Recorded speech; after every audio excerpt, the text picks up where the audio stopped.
intercepted.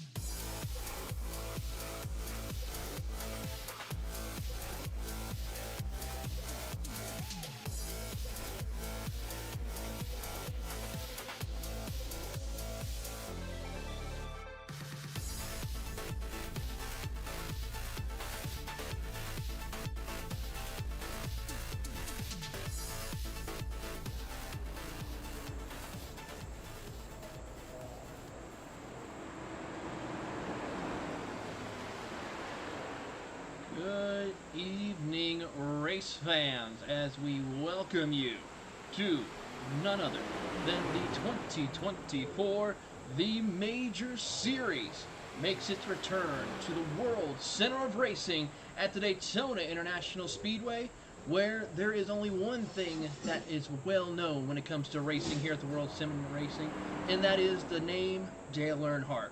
And hence, for that reason, we have named this special event none other than the Intimidator. This event will by far be one of the top series events that we will look forward to, and we're bringing it to you all live here on Grid Vision.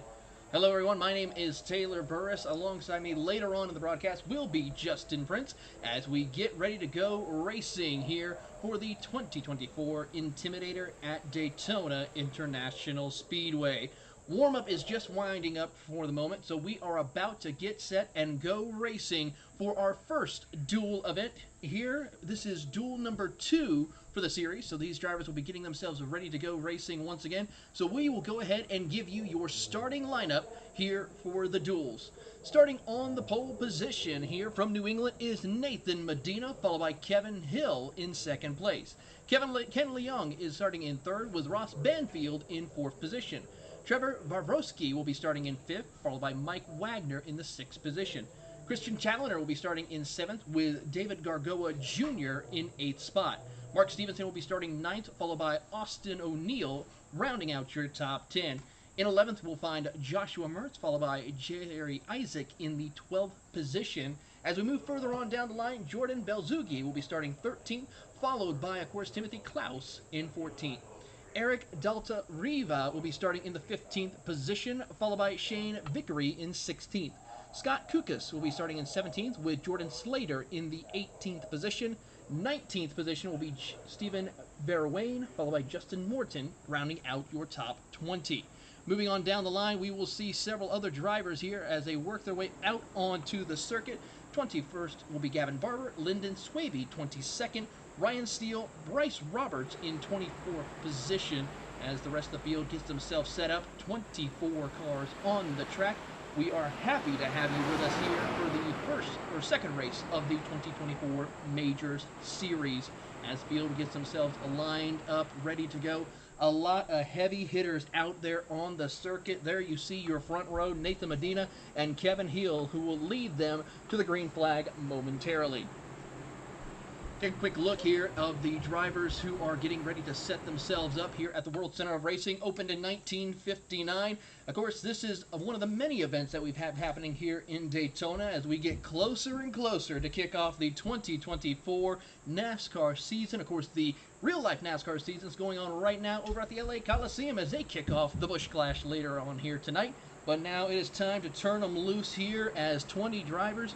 Of course, we are taking the top 18 in this race, moving them over into the tops or the next split event. So this is going to be exciting. We're happy to have you with us here on Grid Vision as the field works their way around through turns 3 and 4, ready to go racing here. And we're happy to have you with us as they work their way out of turn number 4. Great racing action here. We're happy to have you with us as you've been all with us here today on Grid Vision for Daytona racing action.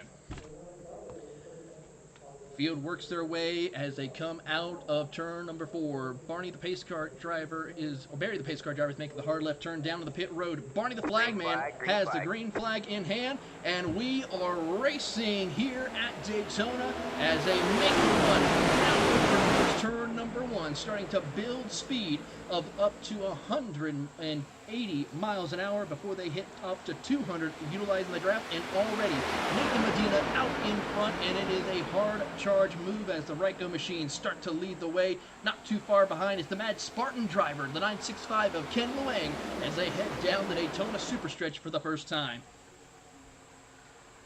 Great racing action here as they work their way through 50 laps here, of course, so there's not a lot of time, but there is so many opportunities for you to try to punch your way into the big show for the Intimidator race later on here tonight. Already as they work their way out of turn number 4, the inside lane is already formed up, ready to go. Outside lane still having a little bit of difficulty trying to get themselves formed up. Across the line, Nathan Medina leads lap number 1 as they work their way down to the turns 1. It's already some exciting racing action as they head off to turn 1. Trevor Varvosky sits in the 3rd position, and how about this? Mr. Christian Challoner, former eNASCAR Coca-Cola iRacing Series competitor, now works with iRacing, and of course one of the top drivers when it comes to oval racings in and across the iRacing platform. He's got a good run in that number 78 Ford Mustang as they work their way through the middle of turns 3 and 4. Out of 4, you see him getting himself set up. The outside lane starting to get the ball rolling as they work their way out through the middle of the corner.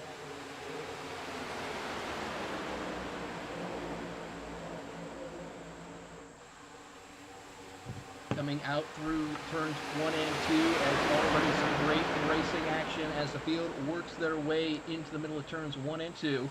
Right behind is Medina, Luang, Varvosky, Challoner, Stevenson, your top 5. And as they head down the Daytona Superstretch, everyone just minding their P's and Q's. Kevin Hill a little further back, trying to get that outside lane going in the number 52. He was your front row starter.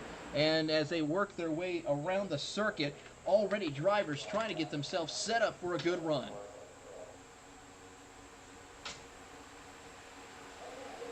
Coming out through across the start-finish line, put 4 laps up on the board already, and drivers are trying to get themselves situated for a good run, heading down into turns 1 and 2.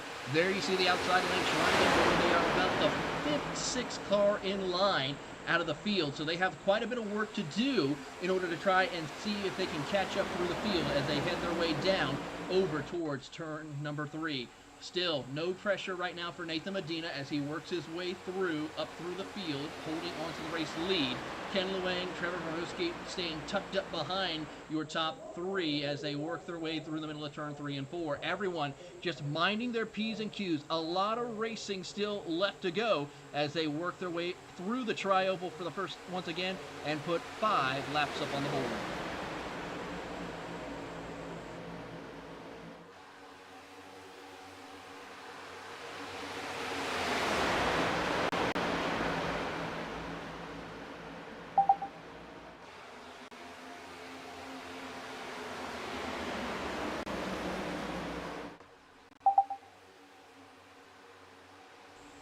Heading down now over into turns 3 and 4, you see right there Varvosky was working his way. He's going to back up a little bit to try to catch up to Christian Challoner to see if he can find his way up into the race lead or wait on his teammate, the number 52 of Kevin Hill, as you see a sea of green all around the racing circuit. Great racing action as they work their way through the tri-oval once again. Great as to see what can happen between the green machines that you see on screen. As you see, 1, 2, 3, 4, 6 of them all over the racetrack trying to get themselves set up for a run and see what they can do. And now we watch on as we see Mark Stevenson having a great run as they come rocketing down the watching and seeing how things will play out. Drivers already setting themselves up for a great run as they head down through the middle of turn 3 and 4. There you see the 960 machine on the screen here as he's working his way up through. That's Mark Stevenson having a good run, sitting inside the top 10.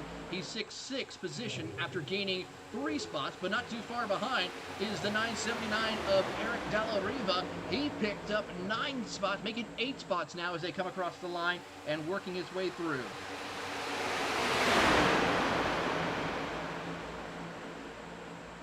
Field now working their way across through the middle of turn 3 and 4. Of course, now with the brand new update here, you see the new Toyota XSE, and then of course at the front of the field you see the Ford Mustang Dark Horse Edition.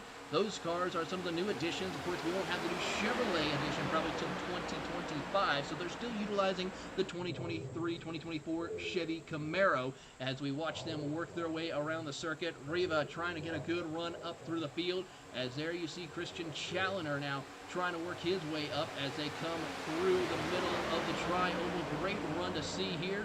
Let's go on board as we take the gyro cam here with that Ford Mustang on board. The driver of Christian Challoner. Great run to see him come through. And they come out through the middle of the drive. Great run to see them.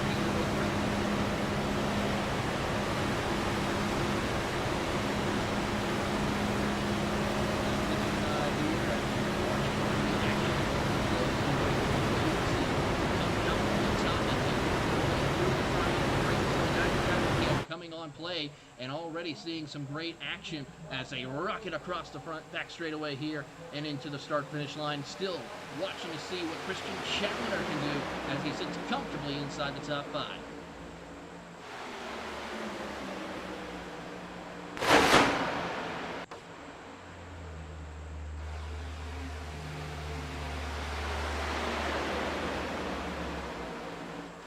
Field now working their way down, still watching and waiting to see here what will happen as they work their way down the Daytona Superstretch. Great to see who will be able to survive and push their way into the Intimidator race.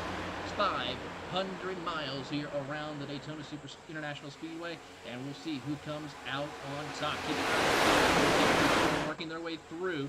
So far, everyone's kind of minding their P's and Q's. A couple of big movers so far. That still goes to Eric Dalla Riva, who sits in the 6th position. He's picked up 9 spots with his Toyota Camry XSE.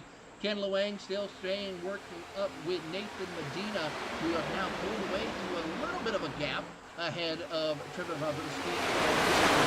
as they work their way down the Daytona Superstretch once again. Still keeping an eye on the rest of the field to see who is going to be able to transfer. Top 18 currently held by Gavin Barber, who holds that spot in the number 25 Chevrolet, who holds that transfer spot in the top 18 as they work their way through the middle of the corner and still coming through the tri-oval. Gavin Barber in the 25 holds the coveted 18th position.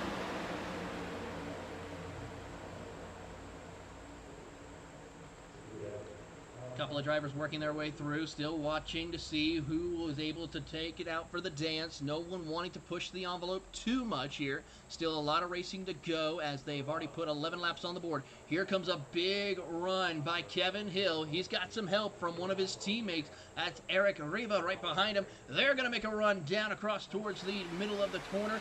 And right there you see Riva looking around to try to find the opening to push the 52 of Kevin Hill up across towards the race lead. It's going to be a drag race as they come across the line here. So far, it is going to be possibly a race lead change. No, Nathan Medina holds on to the position. He is going to maintain it for the time being as they work their way around the circuit. Oh, a little bit of a breakup in the draft. That's going to cost them a little bit of time now, as now we see the 52 starting to fall back. Kevin Hill dropping back to the 6th spot around the circuit, and now they will continue to fall. They got to get themselves more organized in order for them to try and come out on top. Meanwhile, the 960 machine of Mark Stevenson, the Canadian, holding strong. He is staying tucked up behind the United Kingdom driver of Christian Challoner as they work their way around the circuit out of turn number 4. Still a lot of racing left to go as trouble for Gavin Barber. He has fallen outside of that coveted 18th spot.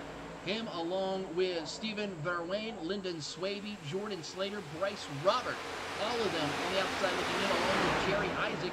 Ryan Steele now holds the 18th position and now is trying to make sure the Dog Bear machine will make his way into the Intimidator round. A lot of racing still to go. We haven't even got to the halfway point yet as they head down into turn 3 and 4, watching and waiting to see what will happen. And we watch the drivers inside the top 15. That's Timothy Klaus currently right there on screen. He's got a little bit of help from him right behind him from Ross Banfield, who is right there trying to help push his teammate, keep him in the contention, because they're right there on the bubble. And Ross Banfield lost 13 positions already as it is, as they are approaching some lap traffic up ahead. This could be interesting. Let's watch and see how they negotiate it as Nathan Medina leads the charge of the field. They're coming out of turn number 2. That means this could open the door for them to have a clean skid away as they approach the lap char, which is now going to be the driver of Bryce Roberts, who's just up the road. There you see him, the 21 machine, as we'll get a look here and see how this will play out. And there they are, right there, running on board here with Bryce Roberts, as they are closing in very quickly here to the back bumper of the number 21 machine, as they are closing in quickly. And we'll have to watch and see here as Nathan Medina, he's got a little bit more different outlook on the race.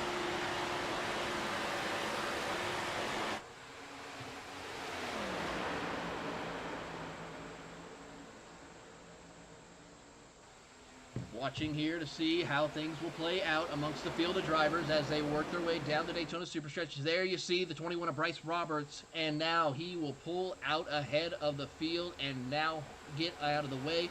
No harm, no foul. We are now 15 laps up on the board.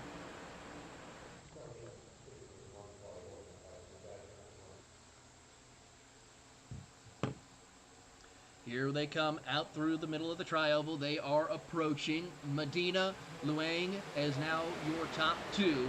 Vorvuski is 3rd. Hill, Challoner swapping positions for 4th and 5th. We'll see how things play out as they work their way through the tri-oval and now approach through the middle of turns 1 and 2. Out of turn 2, Medina's just been pacing the field, being the Pied Piper on the bottom of the racetrack.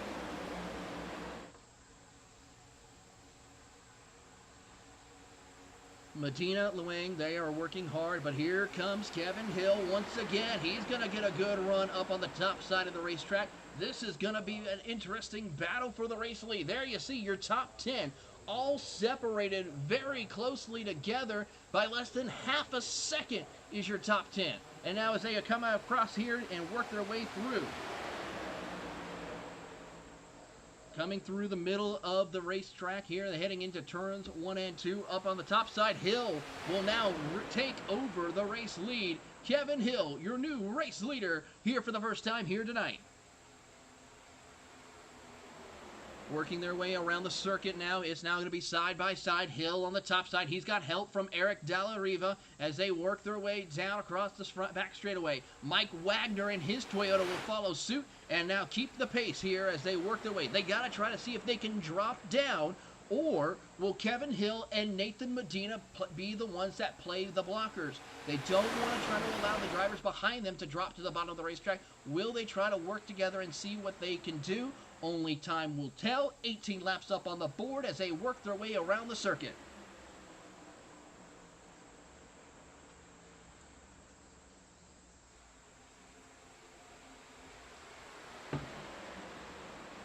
Watching on here as the field works their way and continues to race around the circuit, watching to see who will make the first jump in this stage of the race. There you see a couple of drivers working their way through. There's the first move. They're going to dive to the bottom of the racetrack. There we see Riva, Wagner following Kevin Hill, and now they will be the Pied Pipers on the bottom of the racetrack. Still keeping an eye on the action around the circuit here. A lot of things still to come up around the circuit.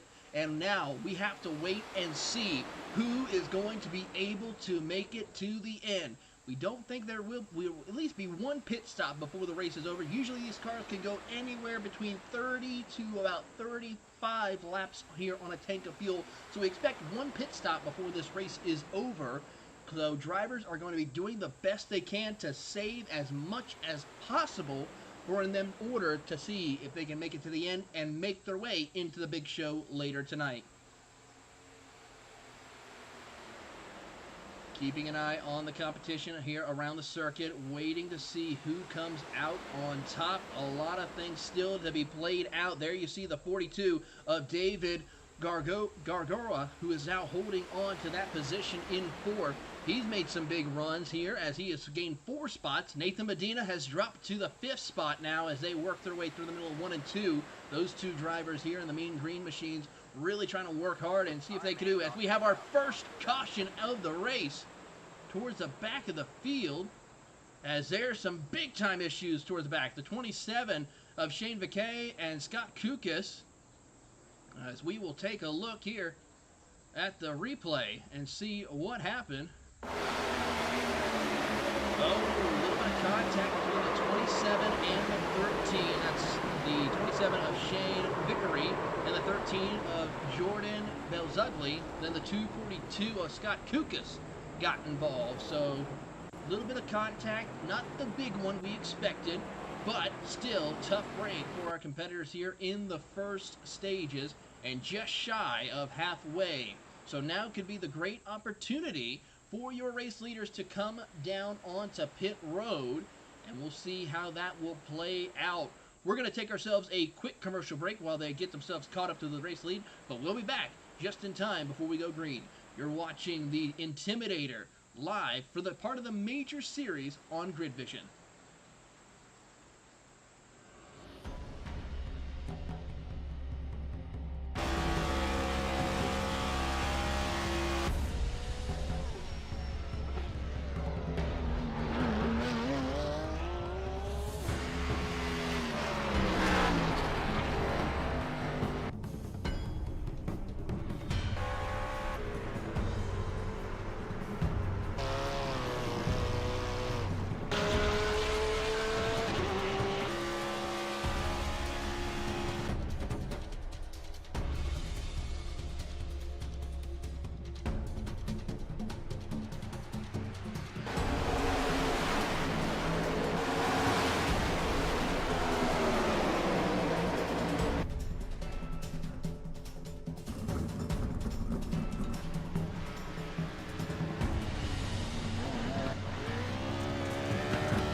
Hey, you know that guy who just before the green flag keys up his mic and asks, "Anybody got a setup?" Well, this is him. This is Welcome back here to coverage as pit stops have just finished up, and right here we will see a couple of drivers make their way as Kevin Hill will win the race off of pit road for the competitors here today, as we'll watch and see how this will play out amongst the competitors. As it was, of course, Kevin Hill, Nathan Medina, David Gargoa Jr., Mike Wagner, Trevor Varvosky is your top five as the field works their way around the circuit and rejoining the track just shy of the halfway point. And we'll see how this all will play out amongst the field and working their way through as we get ready to go back racing here at the World Center of Racing at Daytona International Speedway for the Intimidator. This is the dual race. So similar to the Daytona 500 Speed Weeks, we have the duels where it's set the grid for the Intimidator race here today. And right now, the cutoff line is the 18th position. Ross Benefield holds that 18th position right back over here. He's got to hold off Shane Vickery, Gavin Barber, Lyndon Swaby, and Scott Kukas, who are some of the drivers to keep an eye. Timothy Klaus, as well as Bryce Roberts, should be getting the lucky dog to get back onto the lead lap. So as we watch here and keep an eye on the competitors, we'll see they should be going back green flag racing momentarily. We'll just have to wait and see, play it by ear amongst the field, and we'll see who is able to make their way into the big show later tonight.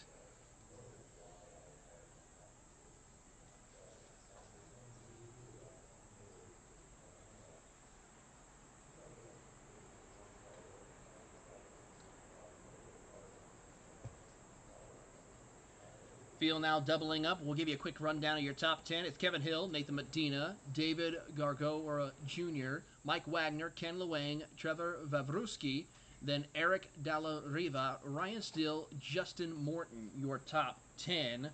And we should be getting back to green flag racing this time by as they are doubled up. That should leave 26 laps to go when they take the green flag. So just shy of the halfway point here for tonight's racing action, as they work their way around the circuit, keeping an eye on all the action here tonight. Of course, we have immediately after this, we should be set up for none other then the big show, the Intimidator. A lot of racing still to go here tonight, as we have dual coverage at Daytona for Grid Vision coverage. Earlier today, we had the first stage of the 24 Beers of Daytona, and then, of course, we will have the second stage later on this evening. So we'll keep an eye on all the action here on Grid Vision as we continue our amazing weekend at the World Center of Racing.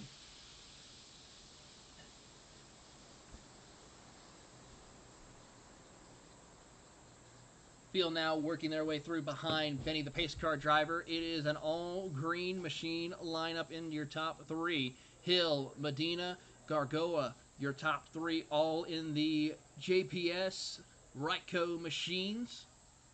In fact, there's several JPS machines all lined up. In fact, your top five is nothing but the OPS green machine teams.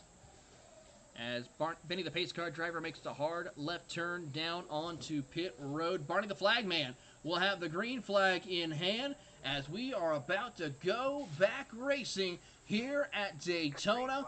We're back underway. Green flag as they work their way to build up the speed. Hill, Medina trying to get the momentum they need, but right now David Gargora is now giving the push to Kevin Hill to make sure he is able to push his friend up to the front of the field, as they will now try to play blocking and make sure that they keep the top side from getting the momentum they need as they head down towards the Daytona Superstretch. Great run of pace here as they work their way through side by side. A couple of drivers jockeying for position a little further back, hitting speeds of 190 plus miles an hour into turns 3 and 4 as they work their way through the middle of turn 3 and 4. There you see Medina trying to see if he can get back up and leading the field here once again as they come out of turn number 4. Side by side for the race lead as they come across the line. It is going to be Nathan Medina back in front with the 06 of Mike Wagner pushing him up to the front of the field. Trouble behind as there's contact a little further back. They are able to keep it from wrecking, but so far everyone makes it through. No caution as they keep on racing. Drivers such as Joshua Mertz, Ryan Steele are able to avoid it. Christian Challoner as well. We'll have to catch and see who might have been. It might have been the driver of Ross Benefield and Scott Kukas who had some issues. The Dog Bear machine. Bryce Robert also might have gotten a sub-pit of it as well as they try to catch themselves back up to the field. But meanwhile, back up front, it's Medina and Hill. Those two have been battling it out for the race lead here all night long as they come across the line. Cross flags in the air, halfway, 25 laps to go.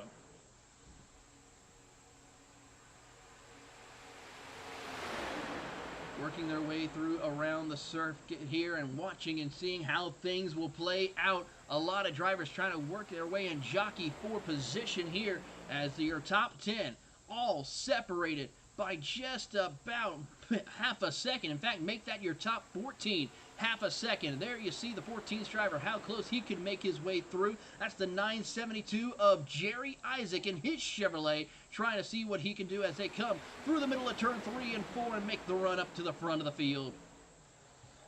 You're working their way through. It's Medina, Gargoa, Hill, Barbowski, your top 4, Mike Wagner, Eric Riva, Ken Luang, all 7 of these drivers here just trying to find their way back up to the front of the field.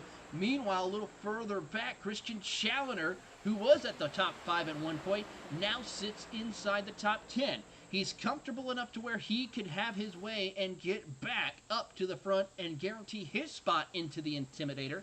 But right now, he is going to be struggling to see if he can just maintain his position.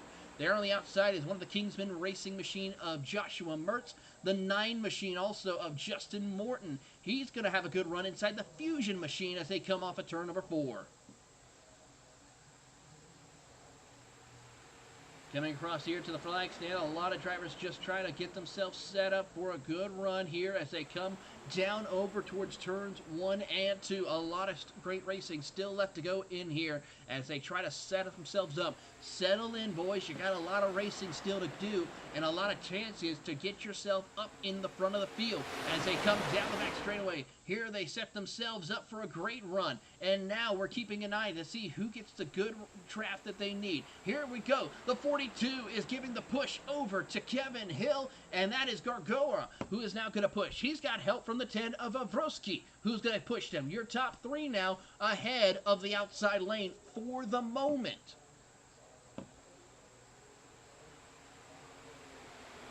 Watching and waiting to see who comes out on top here. A lot of drivers trying to get themselves set up here, get themselves. The key here is this is the important thing with a race like this, a qualifier, a heat race, is as long as you're ahead of that position. Yes, everyone wants to win their heat races, of course, but the key point is you wanted to make it to the big show, and that is what's important. So drivers inside the top 10, I'm pretty sure most of them are comfortable. Yes, this gives them a chance to work their way up inside the top 10 and make sure they have the best possible starting position for the big show later tonight. However, if they choose not to and be a little bit too greedy, it could cost them dearly and put them outside the top 10, maybe outside the top 18, and out of a chance to making it into the big show.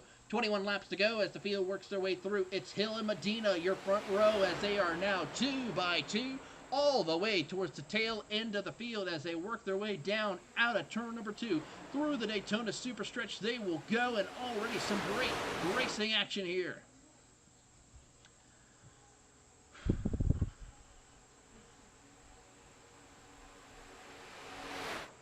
Working their way around the circuit and watching on to see who comes out on top here. Let's see how this plays out. Still got to keep an eye on the action and seeing who are some of the big movers. Currently, that is Ryan Steele in the number 12 machine. He sits there in that dog bear machine and has shown a lot of pace. 14 spots. Justin Morton right there behind him, the Sonoma, California native, and TD in the Fusion racing machine. He is sitting very comfortably. He has picked up 10 spots after starting 20th. And there you see Christian Challoner right there behind him. He's got a little bit of work to do, as this is a good battle to keep an eye on as well as the field tries to work their way around. Currently, it is Shane Vickery who holds that position for the 18th spot. There you see, he's in a mix amongst the top 12 right now. Joshua Mertz has it, but he has still got to be careful. Any bad decision, bad race, a bad push could cost him the chance to make it to the big show later tonight.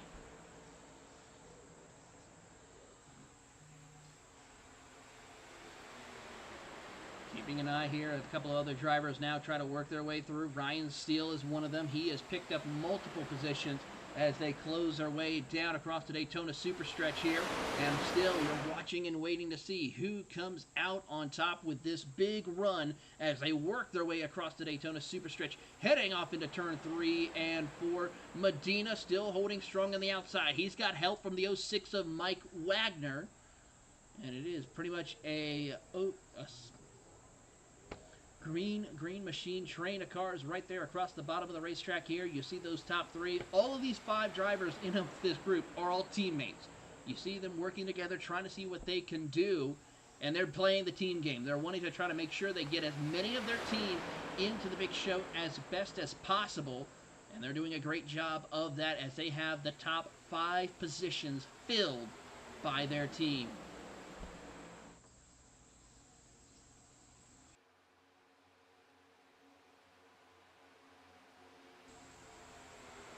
So far, here's a big push right here by the 42 of David Gargoa, who holds on. The 52 machine of Kevin Hill still maintains the race lead, as those Ryko power machines are really doing a great job at the bottom of the racetrack here, and still keeping an eye on the competitors as they work their way around the circuit.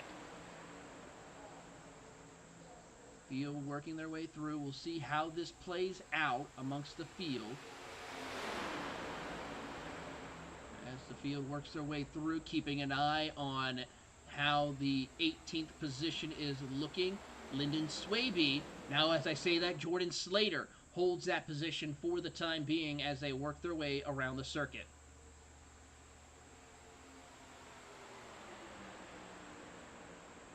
Keeping an eye on the competitors here. We'll see who is able to play out and keep their position.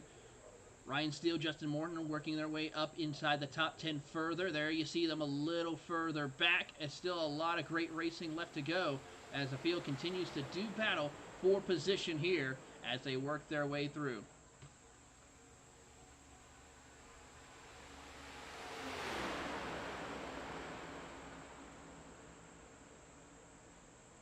There you see the number 965 machine there. Trying to get a number on that one. That's 965 of Ken Lewang, who's having a good run. He's out there on the outside lane trying to get the push that he needs in order to find his way up through the field as he sits third for the Canadian.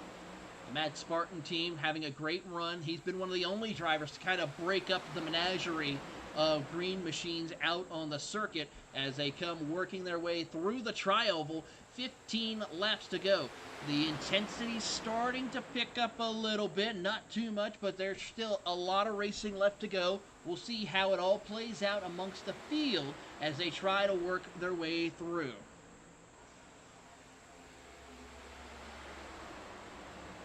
As the field works their way through, let's try to pick up one of the drivers, go on board to pick up some of the sights and sounds here as we race at Daytona.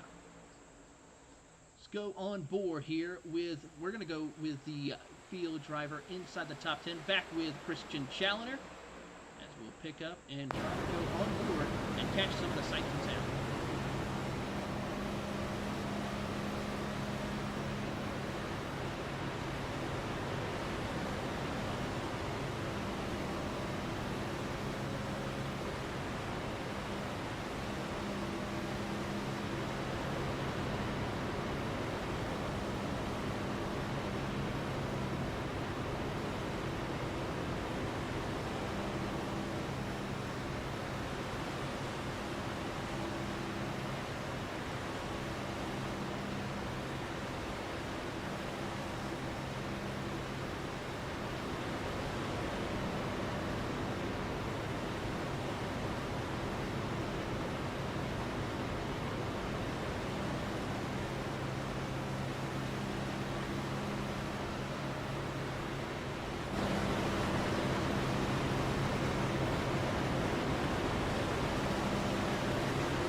Back at it here once again, 13 laps to go as the field works their way out of turn number 4, coming to 12 laps to go for your drivers as they set themselves up for a great run. There you saw right there the 12 of Ryan Steele, your biggest mover of the race, picking up a total of 13 positions. Definitely going to be one to watch as they work their way around the circuit. David Gargoa Jr. right there in the 3rd position, but Kevin Hill, Nathan Medina have been the Pied Pipers of tonight's racing action as they come across the back straightaway here and now trying to just jockey themselves for position. A lot of things still to come and play out for these drivers as they work their way down through the middle of turn 3 and 4. It is now Medina on the outside who has about a half a car length over his teammate Kevin Hill, but Hill gets the run out of turn number 4 with the push from Gargoa, but Mike Wagner's going to say something else about it, and across the line give that lead back to Nathan Medina, 11 laps to go. It's a matter of who's who can hold on, and speaking of that, Gavin Barber holds that 18th position right now as we're keeping an eye on also the transfer spot. There you see the number 25 machine as they rocket their way down the Daytona Superstretch, trying to find their way into that position and find a comfortable spot. He's got a little bit of space right now. He has a push coming in from Bryce Roberts in the 21 machine as they work their way through, but he's got to be careful. One bad push could cost him as he's trying to catch up to Shane Vickery, who's in the 17 machine in 17th position in the 27 as they work their way through the tri-oval. 10 laps to go on the board.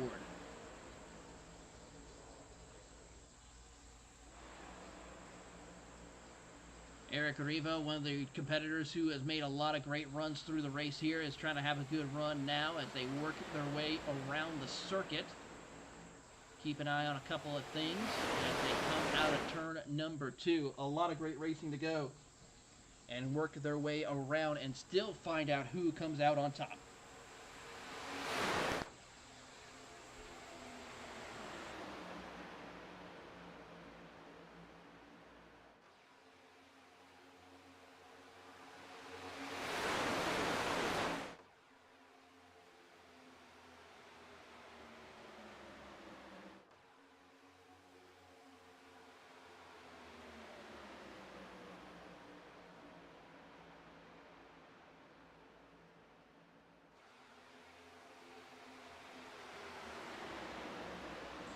Watching to see who comes out. 9 laps to go. Hill having a good run here ahead of Medina. Side by side for position. It's going to be a close one to see who wins this dual race as they head down the Daytona Superstretch. Still into turn 3. A lot of things and questions still in the air. The 74 machine having a great run as he climbs his way up to the field.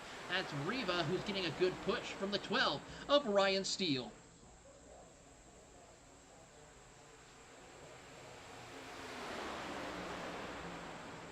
Keeping an eye on the competitors here as they make the run down in through the middle of the tri-oval, now heading up to turn 1. Drivers just trying to find the opening they need and trying to see if they can punch their way into the big show later tonight as they work their way through. It's incredible to see the players coming out to race here tonight. A lot of heavy hitters. We're looking forward to seeing who is going to be able to put it in and make it to the big show. We have a lot of racing still to go here tonight as 8 laps left. They still have another 200 to go later on this evening as the field works their way around the circuit.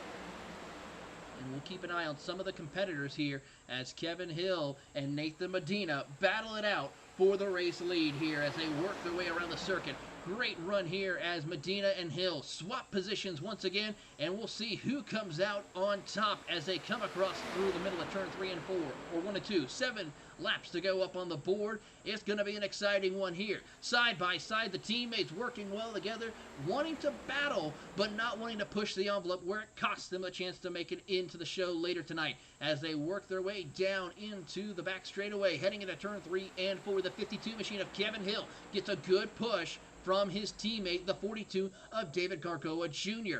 The 06 machine right there behind. That, of course, Mike Wagner helping out the 6 of Medina. So it's kind of funny. The 2 drivers with the number 2 on the end, they're helping each other. The 2 drivers with the number 6 on the end are helping each other as they come across the line. 6 laps to go.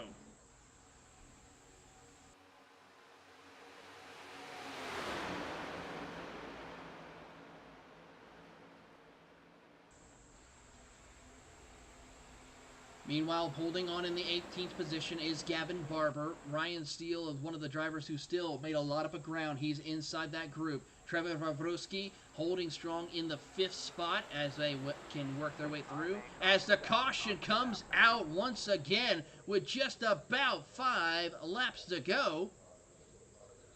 As we will take a look here at the Grid Vision replay, Jordan Bezugli having an issue on track. Big-time contact, around they go. And that is a couple of the mean green machines who are going to need a bit of work done. And that was right around, just right around that position where Gavin Barber and several others have had a major incident here. Another look.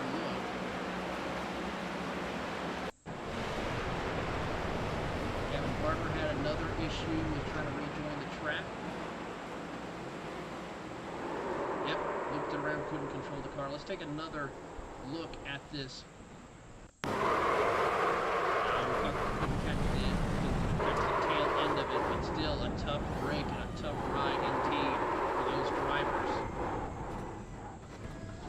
As we go back live, 5 laps to go, and that changes the whole complexity. Scott Kukas holds the 18th position now as drivers make their way over onto pit road to see what they can do in the closing stages of the race. The question is going to be, do you come down pit road for tires maybe, or do you decide to stay out? And of course the draft is going to be the big key factor. But you also want to make sure you have no severe damage to the nose of your vehicle or to the bumper. So it's a good time maybe to come take a look, and they are definitely doing that. Scott Kukas is doing that along with Ross Bannifield, and actually Ross Bannifield is staying out on the track. Bryce Roberts also staying out. Jordan Bazugli also staying out. He was one of the drivers involved in the incident, but for the St. Louis, Missouri native driver is staying out there. That is Jerry Isaacs. Scott Kukas also on pit road. Nathan Medina, your race leader, coming down pit road. That is a big call right there. But thing is, can he make it into the big show? Maybe he's coming back to help a teammate. We'll have to wait and see how it plays out, but that leaves your race lead over to Kevin Hill.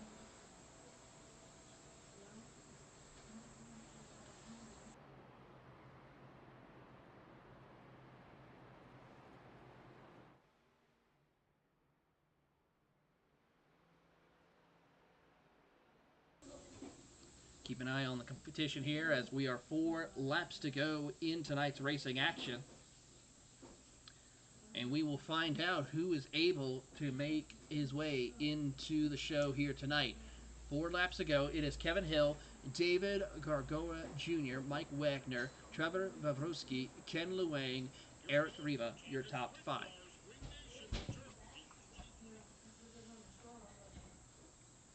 As the field works their way around the circuit here, a lot of things still left to be played out amongst the competitors.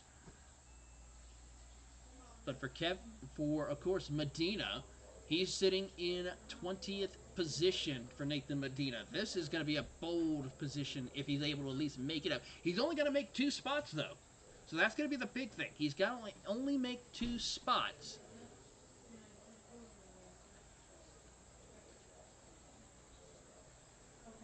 So we'll see how this all plays out. Of course, if the pole sitter, which was Nathan Medina, who started on pole, does not make it in, then they will take 19 drivers. So right now, Swaby is the one.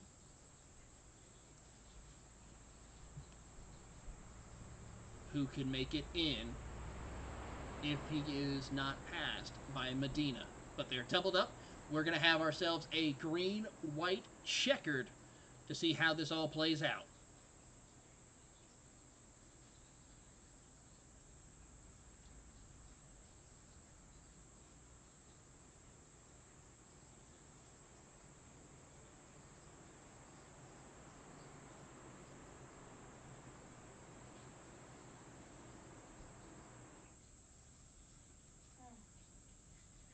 Field lined up 2 by 2, ready to go. It's Hill, Gargaro, Bavrowski, Wagner, Riva, Luang, Morton, O'Neill, Challoner, Steele, your top 10.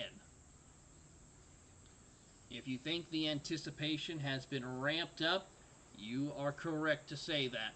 We're going to see who makes it into the big show here for the Intimidator to battle 500 miles around the World Center of Racing Daytona International Speedway.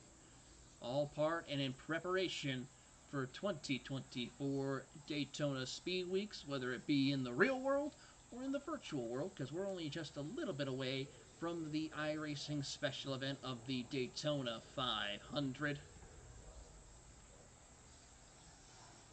Keeping an eye on the competition here. A lot of things still left to be played out here for tonight's racing action. So we keep an eye and see. Benny the pace car driver made the hard left turn down to the pit road. Barney the flagman has the green flag.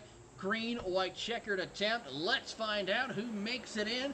And there they go, starting to build up the speed they need in order to make it to the show. Already everyone's lined up single file and double file now as they work their way through the middle of turns 1 and 2. And it is David Gargoa Jr. who holds the position of the race lead. But Kevin Hill's going to try to work with him a little bit. He's got help from Mike Wagner, Wawrowski right there behind Gargoa as they head down the Daytona Superstretch once again and seeing what they can accomplish as they work their way through. The 42 machine of Gargoa holds on. Hills maintains the race lead now and takes it over and will hold position as they work their way through the middle of turns 3 and 4. Coming to the white flag one more time around, and it is still Kevin Hill who holds on to the race lead for the moment. Kevin Hill is your race leader and has a comfortable race lead for the time being. He's going to have to see if his teammate will get a push that needs him in order to take over the race lead. Wawrowski trying to push Gargoa. Will anybody on the bottom lane jump out, try to make a third lane as they race down the Daytona Superstretch for the final time? Heading down, everyone trying to jockey for those positions.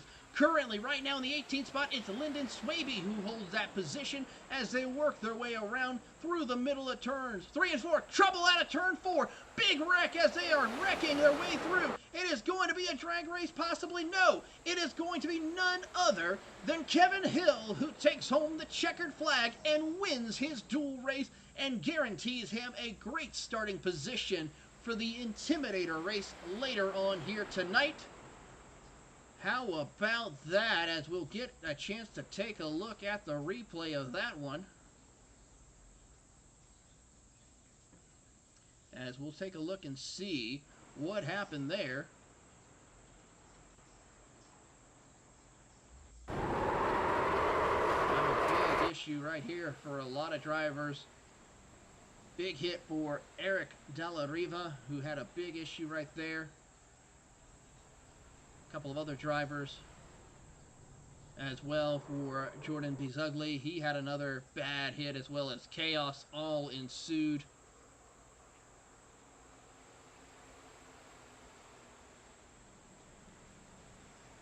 And how about Timothy Klaus right here? Had nowhere to go. Christian Challoner making it through as major incidents happening all around the track. As we will be going back here live here to the World Center of Racing. We'll take a look at the results to see who made it in to the final big show here tonight. And it was Kevin Hill who wins the race, followed by Mike Wagner in second position. Then it's Ken Loang in third with the Mad Sim Racing. Then, of course, Austin O'Neill, Ryan Steele, Joshua Mertz, Christian Challoner, Stephen Verwain, Shane Vickery, Jerry Isaac, Bryce Roberts, Lyndon Swaby. Nathan Medina makes it his way through and makes it in. Of course, he was started on pole, so he's guaranteed a spot into it. Scott Kukas, Justin Morton, Jordan Bizugli, and Gavin Barber. And David Gargoa Jr. finally barely makes it in the 18th position. As for Mark Stevenson, Ross Banfield, Eric Dalla Riva, Trevor Wawrowski, Timothy Klaus, and Jordan Slater, unfortunately for them, will not be able to make it into the show. A tough break for them indeed here tonight.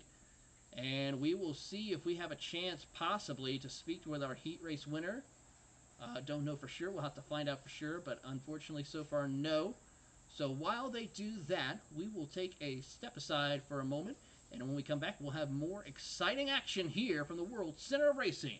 You're watching coverage of none other than the amazing Major Series, part of the second round, the Intimidator, live here on Grid Vision.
Hey, you know that guy who just before the green flag keys up his mic and asks, "Anybody got a setup?"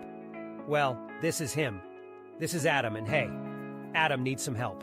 On the other hand, this guy over here, this is Steve.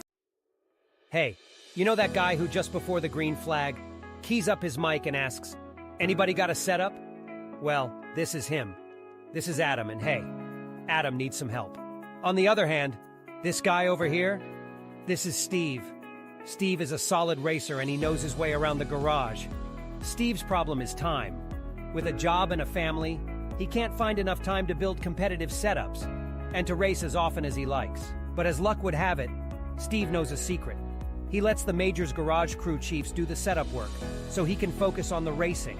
At majorsgarage.com, Steve can get setups for over 60 cars on the iRacing service. So no matter what series he wants to jump into, he is covered. Anybody really should tell Adam. See you at the garage. Racing isn't easy, but experiencing it is. iRacing puts you in the driver's seat with the industry's leading sim racing game. Drive on laser scan replicas of the greatest racing circuits from around the world. Go head-to-head against other drivers chosen by skill-based matchmaking to ensure competitive racing at every level. Compete across all your favorite series. In officially licensed cars, engineered to deliver the most accurate driving experience possible.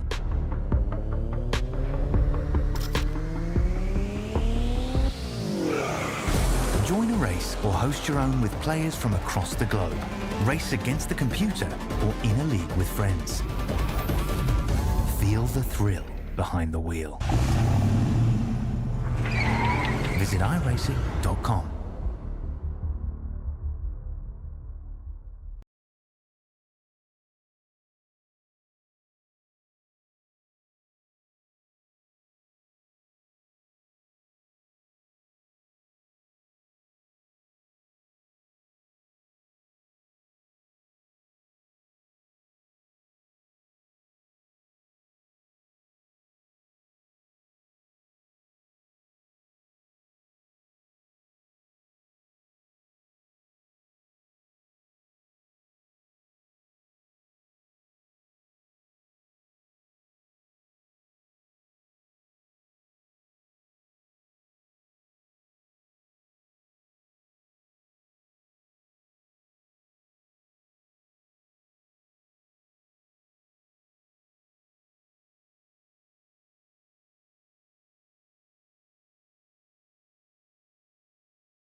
When it comes to Daytona International Speedway, it takes a lot of luck. It takes a lot of precision. It takes strategy. It takes friendship. It takes communication. It takes a lot if you want to get the job done at the Super Speedway at the World Center of Racing. And tonight, the Major Series and its second split for the Pacific region look to see if everyone can be able to focus in time and focus for 500 miles, 200 laps for the Intimidator. Welcome once more to Grid Vision's coverage here tonight for the Major Series. I'm Justin Prince alongside me, Taylor Burris. He'll be also producing tonight's action as we get set to go racing for 200 laps here this evening. These drivers already taking part in duels earlier tonight as seen on Grid Vision. And now, those who didn't get into Split 1, well, a majority of those now get to see if they can still raise a trophy here for Split number 2, Taylor.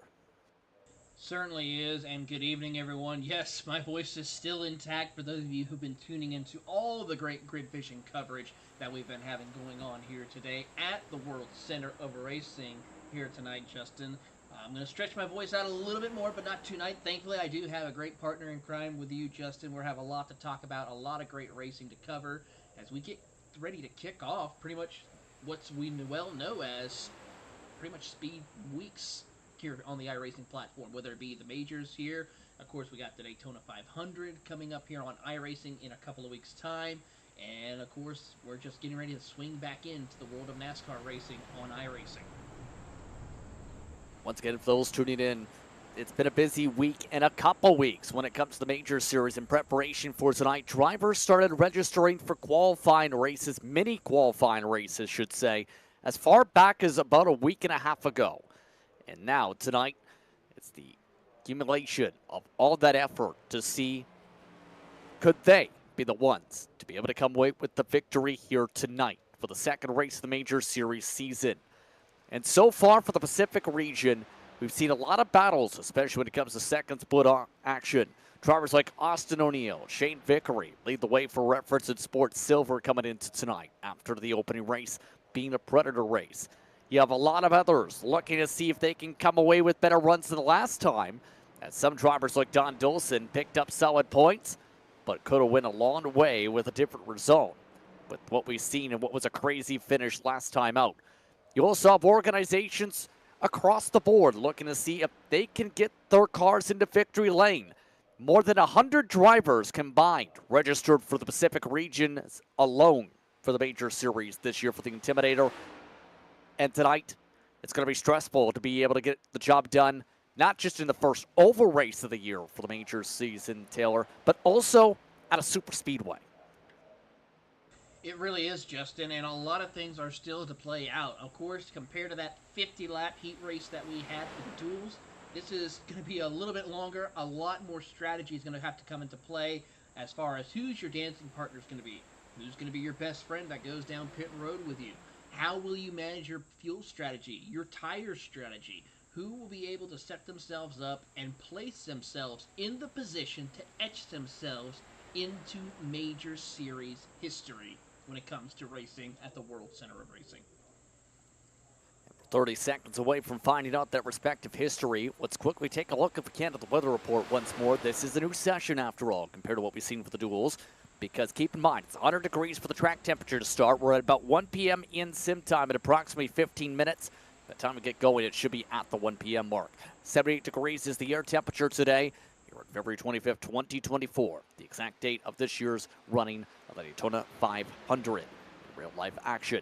But it is pretty windy today. That could be a bit of a factor today and make this a little bit more destabilizing in the heart of the pack. We're going to find out, though. Do these drivers have what it takes to be able to come away with the Intimidator? Let's find out the starting grid here for Split 2 here on Grid Vision. Your qualifying order, once again, set earlier on via those heats. That's a look at how drivers finish on final practice. The drivers just getting the grid set in sim right now. So how they'll set in the grid is like this. Mark Stevenson, start alongside Brian McReevy. Here's an interesting one that's in Split 2 Ross Banfield. He's been a contender in races over the years. In the Major Series, he did not make it out of his duel. Robert Anderson, Eric Del Riva amongst the top 5. Brian Scrivener, followed by Tyler Bentley, Timothy Klaus, Stephen Haslett. He should be one of the fast ones here tonight. And Jordan Slater, your top 10, Taylor. Moving forward, as we look in 11th, it is going to be Joseph Homan in there, followed by Jonathan Diggs in the 12th position. Moving further down is Mike Hamlin and Adam Johnson in 13th and 14th. 15th will be Jared Savetic, followed by Don Dolson in 16th. John Fillingham is in 17th, followed by Mark Herzog in 18th. Travis Warling in 19th. Rounding out your top 20, Jake Fox. Daniel Stevens starts back in 21st position. Then it's Jason Lockridge, followed by Sebastian Jackson, Beltrami, Colty, Bradbury, and Paulison, your starters here tonight. And as these drivers make their way to the racetrack, who are your ones to watch? I know mine is that 777, although he's had a very bad time here in this event in the past. I have to say, Ross Banfield is one to watch, but you know what? I'm going to have to look at another driver. He was a absolute stellar driver in his dual race. That's Eric Della Riva. He's picked up a total of almost 15 positions before the race was over. The only problem was he got caught up in a coming to the checkered flag incident that took him out of making it into the big show and unfortunately set him into split 2. So keep an eye on Eric Riva because he is definitely going to be one to watch. And watch out for any one of those mean green machines or green and white machines for some of those drivers. They have definitely had a great plan worked out of working together.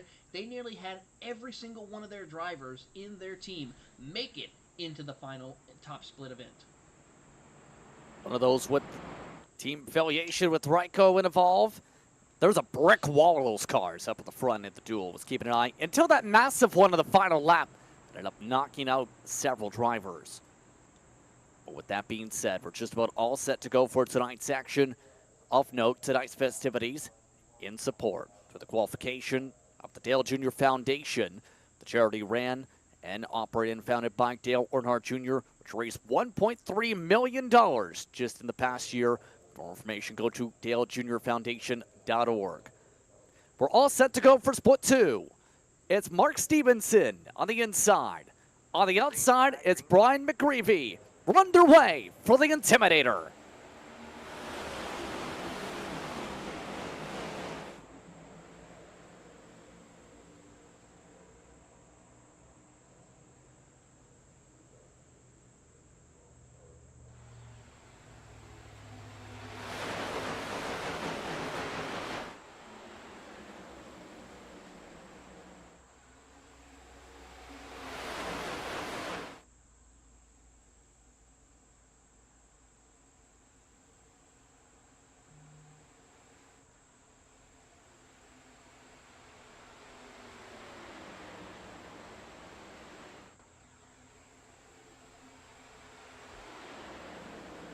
Clean start up front for Mark Stevenson. He leads the bottom line to start with the help of Ross Banfield, one of the championship contenders for several seasons here in the Major Series. And the turn, a clean start to start. 2 drivers dropping to the back, Herzog and Bentley. Yeah, great start right now amongst your leaders as everyone's just trying to get themselves jockeyed for position, set themselves up in a comfortable spot in order to see where they can go. 500 miles, remind you. This is one of the longest races that these drivers will have to overcome pretty much for the entirety of the entire Major Series. There's only 2 other events that might even come close to what these drivers are doing. In fact, one a little bit longer. That's the Majors 24 and, of course, the one that will be held at the Indianapolis Motor Speedway in the month of May. And keep in mind, it's going to be pretty tricky to find your way from the back to the front unless you find a dancing partner. But what it looks like in the early going, at the very least, Fusion has a couple dancing partners up front. Same can be said, though, when it comes to those deep box machines. McGreevy trying to control the outside, though, is not getting good shoves up there. One of the major talking points when it comes to the next-gen car these days, a lot of drivers prefer the triple draft. No one wants to be the 3rd car on that top line, though. Yeah, it seems to be the case that I noticed quite a lot. You want to try to have 3, 4 cars lined up really well in order to set yourself up for a great run towards the front of the field. And so far, that's not working out. He's got some help right now from the 53 of Robert Anderson, but the problem is no one else is behind him really trying to push. He's got a teammate down on the bottom of the racetrack. That's the 222 of Joseph Homan, but the problem is he can't get himself clear to go down there and help him out. Now, when it comes to UDocs, they are running a special tribute patch on their cars this week because Bill Schwem passed away 2 weeks ago. He was born in 1957 and was the father of one of Tim Klaus's closest friends. He was known for his 3 loved ones, his children, his grandchildren, Dr. Pepper, and NASCAR. It is incredibly fitting to be running at Daytona, the major series set for this round, as Bill never missed a race. When this series rolled into town for the series for NASCAR, Bill, along with several friends and members, would camp out all weekend at tracks like Phoenix Raceway for food, fun, family, and of course, racing. As the major series put it simply, they know they're busy on the track during the race, but you'll see throughout the race today, UDocs carrying his name and his logo on their cars throughout today.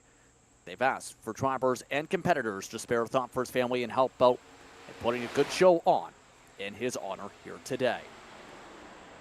As we continue on, though, the UDocs machines, some of them dropping back. McGreevy continuing to drop with Timothy Klaus, Jonathan Homan also dropping back as Travis Warling, all of them getting shuffled towards the back of their lines. Everyone's just now trying to find themselves in a great position where they feel comfortable, not wanting to push the envelope. Some drivers being a little bit trying to work their way up to the front of the field because sometimes being up front is the safest place. But right now, a lot of the drivers are being very cautious, putting their cars in the right position. And so far, it seems to be working out. That outside lane, though, is not the place you want to be right now. Currently led by Stephen Hassett in that number 91 machine, who's now having to fall back further and further. He now sits 6th position as the triple two machine of Joseph Homan has now moved into the top 5. And a lot of shuffling in turn. How about some 3 wide? It looks like after all the drafting time lost, Robert Anderson wants to try the middle. He's one of the thin line racing cars, and he's getting shuffled as a result. Oh boy, that's a little bit too early to be dicing it up like that, but they are able to keep it through nice and clean by the looks of it. Everyone's still going. There's still 3 wide right there. Warling, Slater, and Klaus. So be careful right there, boys. You're not even a 10th of the way through, as there comes a big run right now, and that's going to cause the 53 to check up. That's Robert Anderson, allowing Warling to go to the top side, and now everyone still jockeying the 91, though. He's in a precarious spot.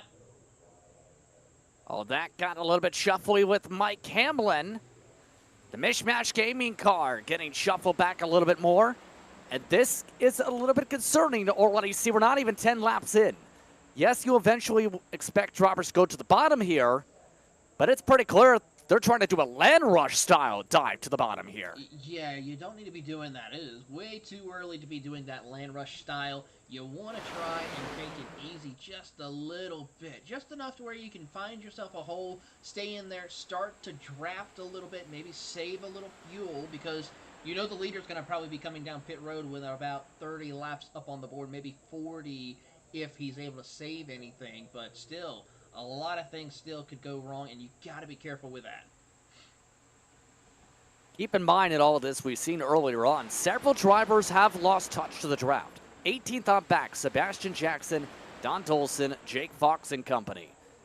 Remember, a lot of these drivers drop back early, but what's going through your mind if you've already lost the draft and you're not even in double digits on the lap counter yet?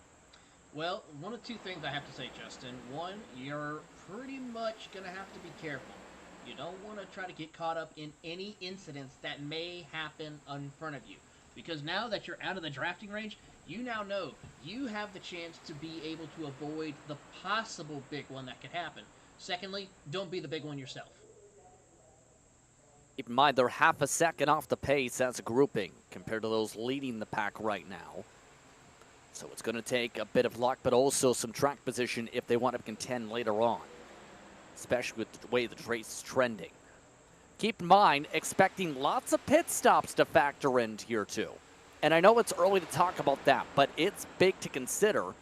When you're in a pack like this, in a single file line, it's a little bit easier to save compared to, say, if you're leading a pack and shuffling a lot back and forth in the racing lines. Absolutely here, and with that, that's going to be the situation for some of these drivers as far as when they are going to have to pit, because all of this shuffling around, moving around, not being the leader, being that car that's pushing, being the car that's getting pushed, you got to be careful with how much fuel you're conserving, compared to those who are maybe like we see here in the second group, where they're kind of, they're pushing, but they can let that throttle just sit a little bit higher up instead of having that foot all the way down on the throttle where you're having to catch up. You can save a ton of fuel, maybe pick up a lap or two, and that could come in handy later on in this race. Roberts are estimating, at least based on the data, 43, 45 laps on the fuel runs tonight. Keep that in mind if it stays green. Also, keep in mind, Stevenson continuing to lead up front after the early going of this one. He still continues to lead a conga line at the bottom. A couple still want to prove they can have some runs. Robert Anderson and a couple others are losing lots of ground. You know why? Side draft. They're also running side by side still for 7th. And the more you run side by side right here at this about distance, that kills your straight line speed even with the help of draft. It really does, and that's going to be detrimental to them, and to where they cannot go and challenge for the race lead here. There you see on the bottom, you see the 92 machine. That, of course, being the driver. I'm trying to check my timing and scoring. He's working his way through. That, I believe, is going to be Tim McGreevy, as well as also Jarrett Savetic, Jordan Slater, and Adam Johnson, who's right there in the mix. But they are really trying to work their way up, and they have finally caught up to the top 6. Keep in mind, a lot of those drivers, the back part of this group, nearly lost the draft because of similar side-by-side with Anderson. The talk was over the radio, I'll come to you. The question was to which drivers. It looks like that answer is anyone who's in a UDOX paint scheme, except for John Fillingham. And already, friends are being found where they need to be found, essentially, if you want to try and make up track position at least. Yeah, everyone's just now trying to get themselves set up, find their dancing partner, and you can kind of see who's wanting to work with who by the paint schemes you see out there on the racetrack. You see some similarities like the UDOX machines. They are all pretty much the same except for a couple of small hints, but more by their number color. The Fusion Motorsports drivers are pretty much all identical with their colors and their team or their manufacturer, so that kind of throws us off a little bit compared to the UDOX that have some Chevys, some Fords, and a couple of Toyotas. And keep in mind, a lot of these drivers had to scramble the past week and a half because iRacing did release in the past week and a half or so the new body updates for 2024, which includes the new Ford Dark Horse nose and the new Toyota Camry TRD noses. Now, what are your thoughts on the new looks to the manufacturers this season? Honestly, I'll spare my thoughts after yours. I'll say this. A lot of people were not happy with how the new Toyota XSE looks. Honestly, I think it's now one of the better looking cars. Honestly, the Toyota's always been good with its style, but I think now with the new Toyota XSE, it looks really good. Of course, you can't go wrong with the Chevy Camaro. Of course, this will be probably the last year we see the Chevy Camaro out there leading around the circuit until 2025.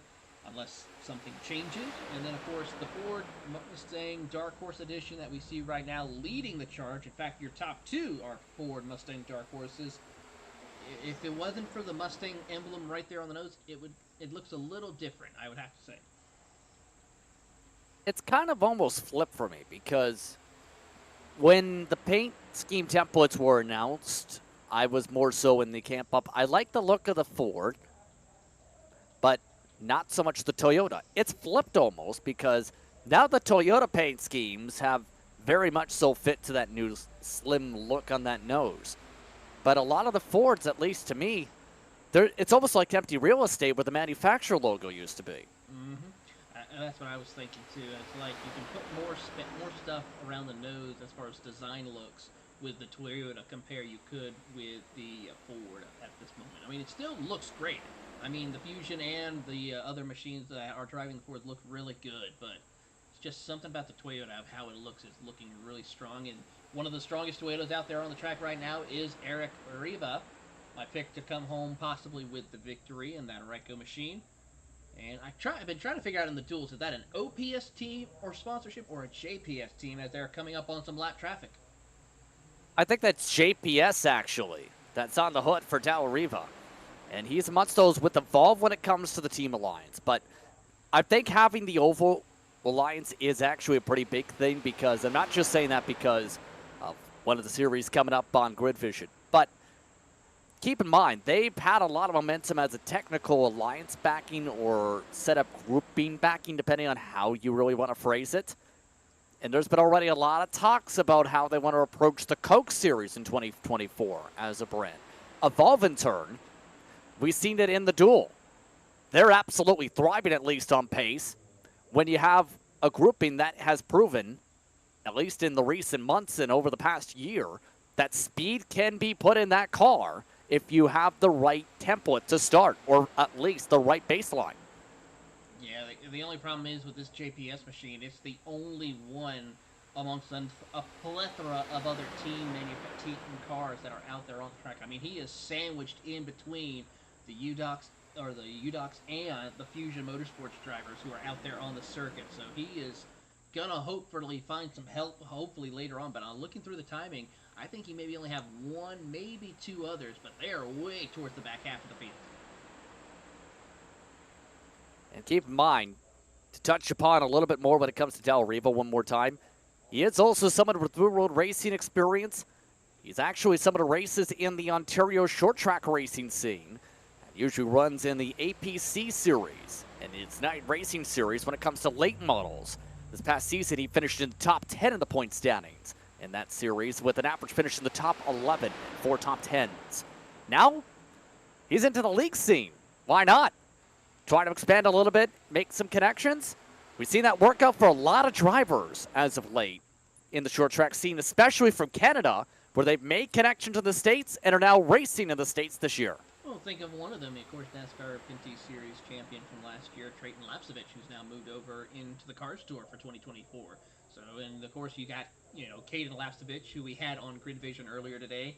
He was now being crew chief for Venturini Motorsports for Tony Brenninger in the ARCA Series. Yeah, and he was somebody that worked a lot in terms of getting into those positions for several years. And one of those who really stood out as one of the potential prospects. But you also throw into the mix a lot of the prospects of some of Canada's top drivers. It takes a lot of work to be able to build the bridge, and it's building the potential of the pipeline for those looking to go from Canada, get some good experience there if you want to challenge some of the best of the best. Trouble on the bottom. Jared Speedtech nearly rammed Joseph Holman off the track. He's going to keep it straight and narrow for the time being, but he's going to gather it back up. But for Jared Speedtech, he has got to be careful with that. Everyone now trying to find their way around him as quickly as possible. He's going to lose some valuable positions after being inside. He's one of your biggest movers right now. 7 spots gained since the start of the race. Yeah, it's a little bit early to get so dialed in, almost too dialed in, to the point where you don't notice the checkups. And that could be a major problem today, is if you are full throttle, don't get the checkup done in time, that could be a stack up and a half today. Yeah, that seems to be the case here as we watch and see how it will work out for these drivers as they work their way through the middle of turn 3 and 4. There you see C-Tech trying to hold on inside the top 10. He's now getting passed by Joseph Homan, who's now ahead of him, and pressure from Robert Anderson outside of him, who's getting a big push from the UDEC machines behind him. 3 of them lined up nose to tail. They start to calm things down back a little bit again with those trying to keep the outside going for about 6 on back. Now, what they want to touch upon to finish up the conversation of the rise of Canadian motorsports and some of the prospects there, amongst some of the others I'm referring to, Kyle Steckley comes to mind, for example. That's a big name when it comes to the fact his dad, Scott Steckley, was one of the drivers that was a leader in the NASCAR Canada Series for some time. An interesting name that's also working their way up the rankings. His name is Pensano, because he has worked his way into a connection with Carson Hocevar's short track team. There's a lot of rising prospects coming from Canada. that have made those connections through to those drivers in the United States. And the interesting when it comes to the Pizzano connection that I'm referring to, I was thinking he's only 18 years old, and he's secured a test in turn quickly with drivers like Kosovar. Absolutely amazing to see how this will all play out for these drivers here as we keep an eye on the rest of the field, heading down to Daytona Super Stretch and seeing who will be able to come out on top. We are about halfway before we get our first round of pit stops, Justin, to see who is going to come out on top with that. Mark Stevenson, still your race leader as they rocket off of turn number 4 and set themselves up. But everyone just now being quiet, minding their P's and Q's, getting ready, settling in. A long race to go before we see anything change. As we come up to lap 25 next time by, a reminder that tonight's action brought to you in part by Majors Garage. Unlock your racing potential with Majors Garage. And the question is, are you ready to take that iRacing experience to the next level? Well, look further than Majors Garage, your ultimate destination for top-notch iRacing setups and expert coaching. Go to majorsgarage.com now and take advantage of your racing journey and rev it up with some exclusive promotions and discounts today. Just about starting lap 25. The driver's eventually going to have to think about the pit stop cycles here. Keep in mind, the main pack 15 cars deep. The next pack already losing 10 plus seconds. They're starting to get a little bit more racier. That outside line is slowly gaining numbers. They've also gained the only lap car in the field, Tyler Bentley. Yeah, watching on here, Tyler Bentley really having a little bit of a quiet run right now as he's trying to work his way through. He is a lap down. That's going to cost him dearly. He's going to need some help, and he's about to go a second lap down. Still a long way to go. Anything could happen, but a tough break for him as we watch the rest of the field. Joseph Homan, still one of your biggest movers, along with Jared Savetic, as those two jockey for position. There you see them both side by side as they come off of turn number 4. Everyone really trying to just get their way through around the circuit. Oh, another stack up on the bottom. That's Jordan Slater. Funnily enough, he was the driver who mentioned it's lap 20. Instead, he nearly sent his Eldorado Speed Shop car into the back end of the traffic jam. Be focused more on just focusing on the track instead of saying it's lap 20 instead. So keep it going there, Jordan. You're doing well. You don't want to make a mistake here this early on. So that's caused a little bit of a drop back for now. And it's interesting in terms of the team complexions here because, as talked about, you have a lot of UDOX cars. You have a lot of those when it comes to Fusion up front. You have a lot of those with Evolve based on the speed. Thin line racing, I think, is an interesting one to touch upon because those drivers from that oval grouping have been, as of late, making top split races in SOF races on broadcast. That group's been trying as hard as it can to make it into top split after starting with a lot of those drivers in Division 2 when it comes to official races. Robert Anderson amongst those who's a part of that group. Yeah, Robert Anderson right now, he's running inside the top 10. He's actually now in the 5th position, leading that outside lane with his Toyota Camry XSE as they head on down through the middle of turns 3 and 4. Everyone now just trying to jockey, but he's been that Pied Piper, stuck on the outside lane, trying to see if he can lead the charge here. But so far, the best they could do right now is just get into the top 5, not really make a run for the race lead at the moment. Now, times could change. These drivers get a little more organized on the top side. Then we could possibly see some changes happening. But for right now, it is so far no good for them on the outside lane. They need a little more help up there. Yeah, right now, it doesn't look like anybody even wants to try and make a push, let alone risk doing anything. Which is the intriguing part on all this, because by this point, you'd have someone say, push me, push me. McGreevy seems to be the only one willing to even get somewhat close to a push, which leads to the question, is this more so just running 3/4 throttle, saving gas, or running even 90% throttle, or is this down to the setup? I think it's a bit of both, I have to say. As far as, you want the handling of your car to be good, whether it be the one that's getting pushed or the one that's doing the pushing here. So that's going to be critical to see, as well as also the importance of just trying to stay in as straight of a line as possible. I know it's kind of crazy to say that, but the less likely you're turning around the circuit, the more likely the speed you'll be able to keep up and wound up on your competitors when going around the circuit. Here comes the run, though. The top four started a small breakaway.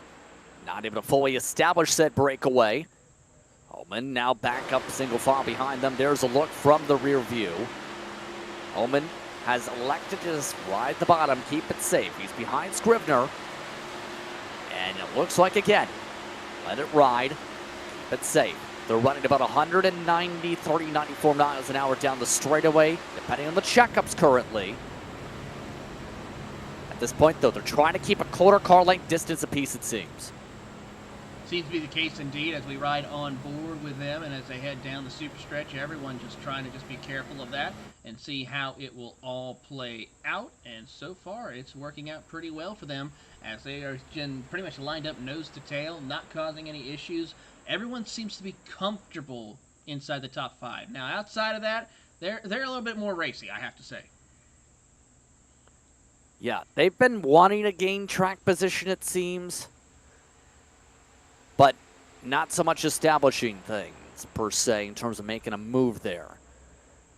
Interestingly enough, there is conversation for that second pack, by the way. We talked about 16th on back now being 14 seconds back. Would you believe the comment over the radio is, it's no longer working. 14 seconds later, the field's response, nope, we're content. Yeah, a drive held right now by Sebastian Jackson right now is pretty comfortable. They know now they can stay away if any major situation happens. But the thing is, how will this work out when it's pit stop time? That's going to be the question to see how they're going to be able to manage and work their way around. They currently are a 10-car train, put nicely. 10 of them are out there in this group compared to the, the other 20 as they come out of turn number 4 onto the main straightaway through the triangle. Yeah, those drivers not really getting close at all. At this point, it gets back to the thought of you need a triple car tandem, usually, in terms of the push. In that you have the middle car in the bump drafting group, basically on the bumper. You have the driver that's third in that grouping, keeping the momentum going for that second car so they can slam into the back end of that first driver, but also do it in a way where you're not destabilizing the lead car, and also give a little bit of an aero bubble to cool off in the corners so you don't pop the motor. Even though there's no tape, they're just not willing to even get close to the first part of that step to get to a bumper. No, they certainly aren't. I don't know if they are just content with just riding around and hopefully not going a lap down later on. Of course, they are about 10 laps away before the first round of pit stops, so I don't think they will go a lap down in 10 laps. But who's not to say how things will change? If everyone up ahead starts to get a little bit more organized, that could change the whole complexity of this race. Up front, by the way, the lead pack just had a lot of shuffling. Looks like a lot of those drivers, like Travis Whirling and company, trying to find the bottom. It's been interesting to see some of the names that made it to second split or got bumped from the dual race that just happened, though, Taylor. Travis Whirling, for example, he was a championship contender just a year or two ago when it came to the European splits. He didn't make split 1 tonight. Yeah, that's going to be some critical points if he does not take care of it in this race right here. So he's got to make sure he plans it out and is there at the end to capitalize on some much-needed points for him in a hunt for a championship. And with the way things have shaped out so far, this leaves a lot of questions, potentially, for the big line of things, to say the very least, when it comes to speed. Keep in mind, we talked a little bit about those getting bumped in that. A lot of the names in the top 20 in Pro that were amongst those bumped. We talked about Del Riva, who didn't make it. You also throw in the mix Tyler Bentley, who got bumped back. Amongst those also in that grouping, you throw McGravy, who entered 28th. A lot of big names couldn't make it through because of the craziness. But that's just the excitement of the duels, right? When there were 50-plus entries for the Daytona 500, anybody who didn't have previous points could go home, and a lot of big names went home in that era. They certainly did. I mean, not to say that could happen again here in the future, but Nowadays we will see pretty much everyone who makes the field except for maybe one or two, and those are maybe the back marker teams, which makes, the Daytona 500 back in the day when it came to the duels so unique. And that's the same thing that happens here with the majors. You will have some very big names in the iRacing community not make it to the top split event and has to run in the second split. So big time changes coming here, and we're seeing a lot of it here, like you said, with Warling and with Riva, as well as, a lot of heavy hitters, Banfield being one of them. Banfield, for reference, entered today third in the standings for the major series as a whole. Here's the thing. The last major memory I have when it comes to Daytona was his all-good, very not-so-great day when the 1987 cars and the Gen 6 Cup cars, he made the iRacing not top 10. He caused a big one so big when he was running for second to last, crashed with the lap car, and they were crashed in the middle of the racetrack as the leaders slammed straight into them in 3 and 4. It was lap 30. Why did that race sound so familiar to me? It was the European majors at the time, and it was a no good, very horrific points haul for Banfield at the time. Yeah, I remember running in that same race, not in the European split, unfortunately, but I ran in the American East Division back when they had the Americas split up at that time. So, in 87 cars, I have to say, are a fun car to drive, but man, the mechanical handling on these cars compared to these next-gen cars, two totally different. It's mechanical versus aero handling. That's the big difference between the two. So far, we haven't seen too many drivers even get a touch loose today. Maybe a touch tight in the midst of these corners. 5 laps away from the estimated pit window, and we have some interesting plays. It looks like a lot of communication from the second pack. They're already looking to pit, apparently, some of these drivers by lap 40. It's worth noting Sebastian Jackson and several others in that second group have told Stefan Hasselett and to have his spotter tell the second pack when to pit. That's going to be interesting to see how this will play out. Of course, 40 laps here. You're looking at a couple of big pit stops that could be happening here later on in the race. We'll have to keep track and see how this will play out. Of course, 200 laps divided by 40.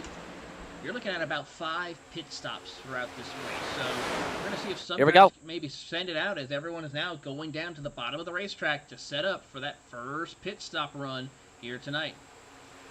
Mark Stevenson has called it. He wants to come in, coming to lap 40. He's led every single lap so far. He's burned the most fuel out of anybody. And it looks like he'll have some friends with him. Not everybody this time. Del Riva's in. Scribner coming in 3 wide. Jordan Slater comes in. And the 70 nearly spins it. No speeding, though. Hamlin, Septek, Adam Johnson all in. Coming out that time, Sebastian Jackson, who started the window last time by. Expect the second wave to come in now. Beltrami and Moore are entering the lane from the second group also. Now pit strategy is going to come into play amongst the field here. We'll see how this works out. He's up on the jacks. He's going to take a 4-tire pit stop. And we'll have to keep track. Robert Anderson now your race leader as they come off of pit road. And there they go, racing their way. And we'll keep an eye on Robert Anderson. Oh, who is... Someone slooped it around. That's Robbie Bradbury, who had to back up in the pits. Here comes the next wave. And near speeding for McGreevy. Scribner has a black flag for an unsafe pit exit or speeding on exit, apparently. Everybody else fans on into the UDocs pack. And that will leave now Steve Paulison, Mark Herzog, a couple of others. These drivers have already completed a pit stop, I believe, if I'm looking at timing and scoring correctly.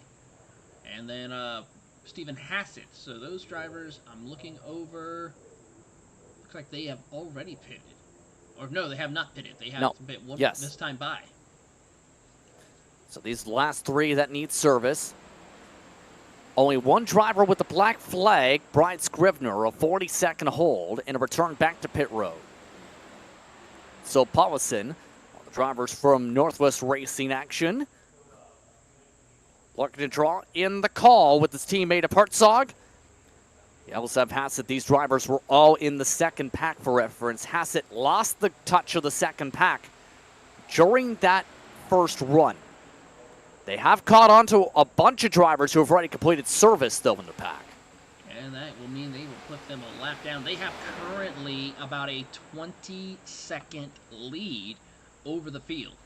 So right now, this could be interesting to see how this will play out. I think Travis Warling might have had an incident. I'm going to take a look right quick. Let's see what happened here with Travis Warling. Yeah, he's lost touch with the pack. Let's take a look at the replay. Oh! And he has. I think everyone got loose on the access road, Taylor. If we can take another swing, I think he and his teammate both nearly wrecked it. Let's see what we can do here. We'll try to see if we can pick up another angle. Nope. That's as far back we can get as far as our cameraman can be able to pick up. So a tough break right there for our driver, Travis Warling, one of our championship favorites. You can't be doing stuff like that. Top three still yet to take service, by the way. The net leader apparently looks to be Jordan Slater, Mike Hamlin, Robert Anderson, Eric Del Riva, Mark Stevenson, all a part of this choo-choo train. Fillingham, Holman, Banfield, Johnson, and company all lost touch to this group, so we have now had the main pack turn into a bunch of splintered packs. This is going to separate things and have drivers get themselves ready for a run, as now, here comes your top three. Paulison coming in hot. Way too hot. He and Hertzog speed. I don't think he's hit the brakes yet. I don't think so either. He's going to just keep on rolling through. That's probably going to be the excessive speed. Wow, he didn't even stop. He missed that by a country mile. Not even the 70, by the three-quarter mark. That is going to put him definitely out of contention, and if he has enough fuel even to get back around. So a horrific sequence for Sector 5. And in turn, that puts Slater into the race lead officially.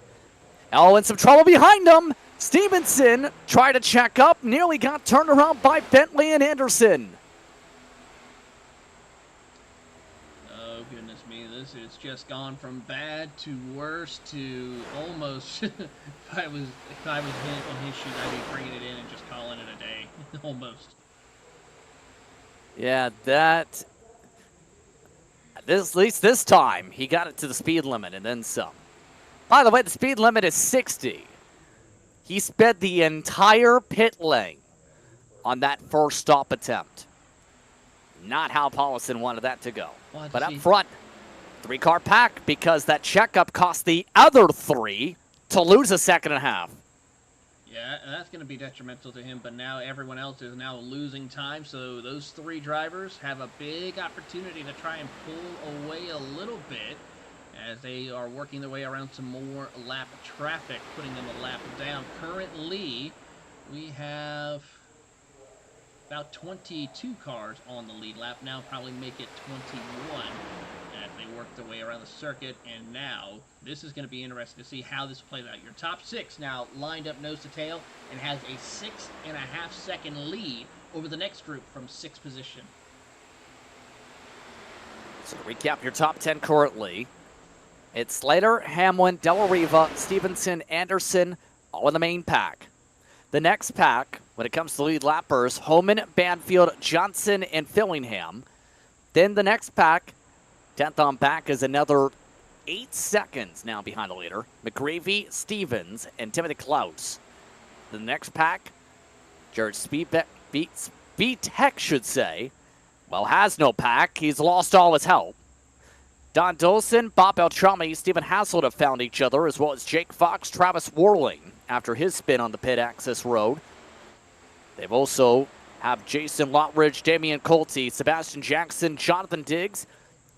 And those are all the drivers of the lead lap currently. 27 seconds, the difference from first to 22nd. And with the way things are shaping out here,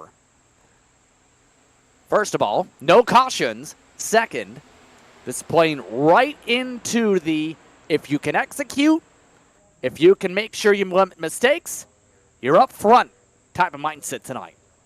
Absolutely, that is the case here. And for Jordan Slater and Mike Hamlin, they have played it perfectly for them at this moment in the time for the race. We'll see how it plays out as we get ready for the next round of pit stops. So if they pit around lap 40, we should be seeing them coming around lap 80. Then again around, I believe it would be lap 120, 160. And then that should be enough to make it to the end for these drivers if they don't have, of course, not counting cautions. Also factoring in the potential possibility, drivers trying to short pit, or rather, I should say, take less fuel for the final stop if they're able to stretch it a few laps. The only drivers who were really able to stretch it, they all sped, except for one, Haslett. So everyone else is basically in sync on strategy. So, who's impressed you the most so far, in your opinion, and why? Well, I mean, I have to still say for Eric Dalla Riva, my pick to win the race. I mean, he's still in the mix. He was around your top leader of Mark Stevenson, who's behind him now, but with strategy, he was able to get ahead with a better pit stop and possibly be still in contention. He's not lost any position. In fact, he's gained 2 spots compared to Mike Hamlin, who's picked up 11, one of your biggest movers of the race. Another driver I'm kind of surprised about also, Stephen Hassett.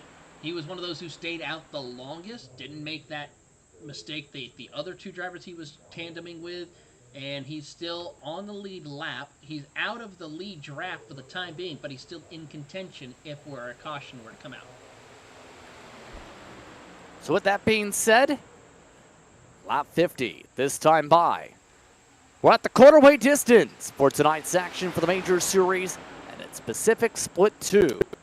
Watching Grid Vision's coverage of the Intimidator. Why don't we take a quick step aside when we come back? More action. Here from the caution. The second pack just imploded. Herzog, Colty, Jackson, and more have crashed. Caution is out for the first time. Well, this changes everything, I have to say. Oh. What? Yeah, what happened there?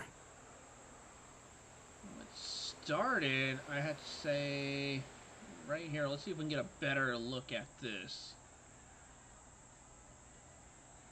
Yeah, Mark Herzog was a lap down, remember. He's running topside, watch it here. Oh. Wow, there was air. There was air indeed. And that just destroyed the back half of the field, basically. Herzog mandatory repairs. There is a fast repair, but that's not going to help him get a lap back here. And that just simplified the strategy a bit. It's our first caution. Now let's take a quick step aside.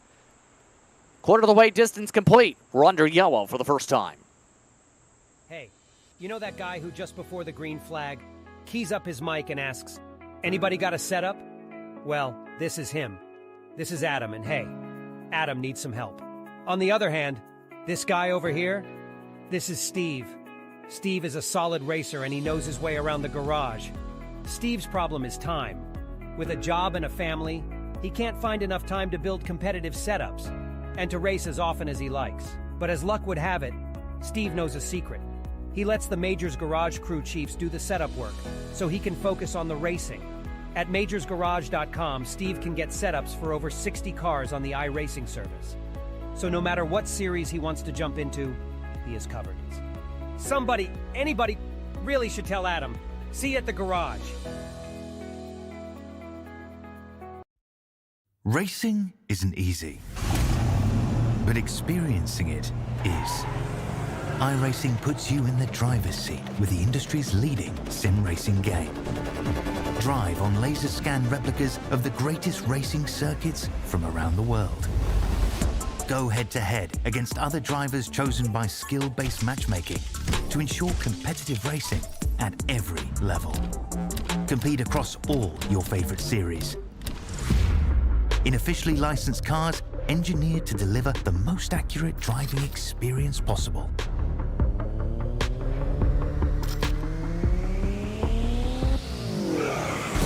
Join a race or host your own with players from across the globe. Race against the computer or in a league with friends.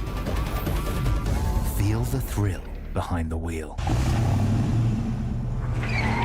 Visit iRacing.com.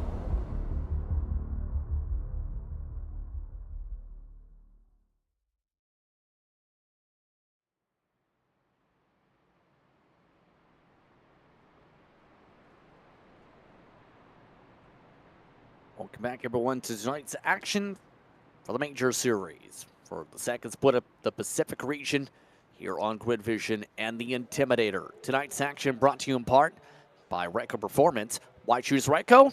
Expert craftsmanship by a team of seasoned builders, cutting-edge performance enhancements tailored to your vehicle, and unrivaled coaching reliability to handle the most demanding circuits on the iRacing platform. For more information, visit Ryko-motorsports.com. We build champions and deliver results. Right now in the lead, an interesting call from the 3. It's Daniel Stevens, who's the only one in the entire field who says, who needs fuel? He's offset on strategy now by about 10 laps with this call, and in turn is the leader. 2 wave rounds, Bradbury and Paulison. This doesn't help the 973. In fact, Jared Sleeptech is pinned a lap down because of this call. And with that, that is a tough break, I have to say, for them. But he's going to have to go to the top side, let the lead lap cars by. There you see on the screen some of the stint lengths that these drivers have done so far. And so far, the ones to look at, Stevens, 45 laps on his stint. So that's going to be interesting to see here how this could play out for him for his first run. And then, of course, we'll see if that can stretch out a little bit further as this race progresses. So for reference, as things settle on in here, with how things are currently shaping out, for reference from the top split that just had a caution period finish up, amongst the contenders in split 1, Will Height, along with Lawrence Shaughnessy, Alan Wilson III, Austin O'Neill, Christian Chowder have been leading the way up in that respective group. So this should be an interesting next run here, as we're already past the quarter-way distance. And again, a lot of this race comes down to, do you have the speed and the power? Do you have the friends in turn to keep up said power? Big thing in split 1. We talked about the Ryko Performance partnership in terms of what's coming up in terms of the channel for top split action. Actually, in official racing next week here, Taylor, those drivers are 1-2 actually, based on their car power right now, to give them credit. Yeah, it's going to be absolutely interesting to see how this will play out between the field, the drivers, especially when we get ready to set for official racing in the world of e-NASCAR competition. As they work their way, of course, to the start-finish line, we're about to go racing for our first restart attempt of the Intimidator, and we're back underway here. Already a great jump for Daniel Stevens as we make the run over towards turn 1. Stevens for the first time today up in front. In fact, it's our first times we had leaders outside of Mark Stevenson. So they're the first in those who already pit. In fact, it looks like Stevenson saying, "Ole, I don't want to burn my field this time." You know, saying, "I want to go fast." 28 Johnson, who spent the time in that last run at the back of the main group. Yeah, he's certainly playing that card right now as they work their way around the circuit, heading up into turn 3. There you see Mark Stevenson up on the top side of the 960. He's getting a little bit of a push right now by the 971 of John Fillingham, the Australian-New Zealand club driver, as he works his way around the circuit. Big run. Could he work his through? He's got the Canadian of Eric Riva right there trying to help them as they try to get that outside lane going. There is that help indeed coming out. That's John Fillingham. Well, try and get some of that flow working topside. Just equalizes out for the time being.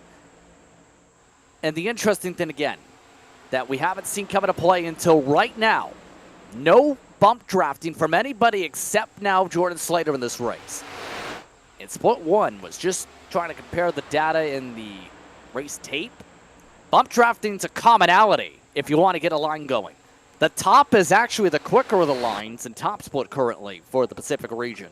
The bottom line, since no one's pushing, is the better line here. Seems to be the case indeed, and that's going to be a really interesting way to how the drivers will go about handling this as this race progresses, as they work their way through the middle of turns 1 and 2, coming off down to Daytona Superstretch. And the outside lane's got to figure something out really quickly in order to see how this will play out for them in the long run. As a matter of fact, the communication just came in based on some of that data. Stevenson wants pushes from Fillingham. The question is... And there's a lot of drivers who don't like checkups, apparently, because apparently the third car on back had a massive slow-up. Which cost them valuable time. And this is the almost the panic almost you have to start to say here is, if your Munster's looking for friends later on, you're taking notes on who can even get to my bumper on a raw pace with full throttle and who can't. That is going to be a tall order for a lot of these drivers here, and who can be able to keep their throttle down in order to catch up and keep pace to go and challenge for the lead. Right now, Jordan Slater is the only driver who's able to have a good run to keep pushing Daniel Stevenson right now without overheating. He's playing a really good run. He's got some help right behind him from Adam Johnson in the Kingsman machine, and having a good pace of set right here for the stage of the race. That bottom line, because of that pushing, by the way, it's at the top 3 clear on by. Mike Hamlin still stuck in the bottom. And keeping calm is very critical. You have to think in terms of this, because you can't be panicking at this point of the race. You can't be panicking in any major race like this, let alone a major series event. And in turn, how is that a difficult part when it comes to this? Because there's a lot of laps. How would you stay calm in this? Really, for me, honestly, Justin, just find that inside line and stay there. No need to press your luck, to worried about getting up to the top of the line right now. Just find your place, stay comfortable, save some fuel, and be okay. That's all you need to do right now at this point. The best time to really start moving is when there's 50 to go, perhaps, is when, if you're outside the top 10, 50 to go, you need to start working your way through up to the top of the field. When you get to that 20 to go, you then got to switch it up a little bit and try to be in that top 5. When you get to that 10 to go, it's all out, be ready to go. I think Del Riva just picked up on what he needed to do on that top line, because they just surged big time. Fillingham now has a close enough bumper to at least use the air to push the outside. And Stevenson is clear. In fact, the top 3 is clear. Looks like they've got that line working exactly what they needed. Del Riva is basically, if anything, forcing the 971 to learn on the spot. Yeah, Del Riva, and now he'll go to the bottom of the racetrack. Hello, Del Riva. And as he works his way up to the bottom, he's going to get a big push from the 3 of Daniel Stevens. And now they're going to make a run to the front of the field. But now, can Mark Stevenson, the Canadian, hold strong with help from John Fillingham? It's a Canadian wave up at the front, if anything. You have Del Riva now leading the bottom, one of the Canadians. Now a Canadian and Sebastian Jackson up on that top line. Mark Stevenson, a Canadian, leading the race as a whole. Don Dawson, a Canadian, amongst those that have lost the draft. At least, in fact, 4 Canadians entered in tonight's race, for reference. Oh, Canada indeed. Oh, Canada leading the front row, then it's 2 Australians in row 2, and then I believe it's 2 Americans in row 3 looking over everything. So we have a little bit of an all-star kind of lineup right here of different nationalities. By the way, the reason I said second pack, McGreevy, Dolson, and Paulison have all lost touch to the draft. They're the only drivers to manage to do so far. Never mind, Jake Fox just about managed to do it again at the back. That bottom line not moving. There's a look at that second pack that needs to get a move on. I don't know if those cars have the speed, though. McGreevy is running only 190 as the leader. In the pack, they're going up to 196 right now. And then you have Jonathan Diggs all by himself, 8 seconds behind that group. And then you go about another, of course, some lap cars of Mark Herzog and everyone who is laps down at the moment. So big time changes right there, as you see in the pack right there, battling for position. That's almost a scary spot if you're Herzog, though, Yes. because Yes, you just seen him 6th on that outside line in the lead pack. If that lead pack implodes, well, he's in a great spot for the lucky dog. If he survives. Exactly. If he makes contact, that falls to Scrivener. Here's the thing with Scrivener. He's 8th in line on the top. Then it falls to Paulison, who is not in this pack. Yeah, currently we have about 5 cars off or 1 lap down or more at the moment. May not sound like a lot, but in picture this, can make it tricky. By the way, there is lap traffic up the road. Damien Colty, who is the last car in the race, 2 laps down right now. He's working on the top, and remember, last caution was caused by lap traffic contact. Let's see how well he takes it. Here comes your leaders now as they approach him out of turn number 4. They might get him before they get to turn 1. At least the leaders. Everyone else, I have no clue. Nice knowing you. Hope for the best for you guys as they enter turn 1. Here they go. Leaders go to the bottom. They have plenty of room to make it work. That 34 machine just needs to stay tucked up on the outside lane. And Colty does a great job of that. Let's see if they negotiate around him as they come off of turn number 2.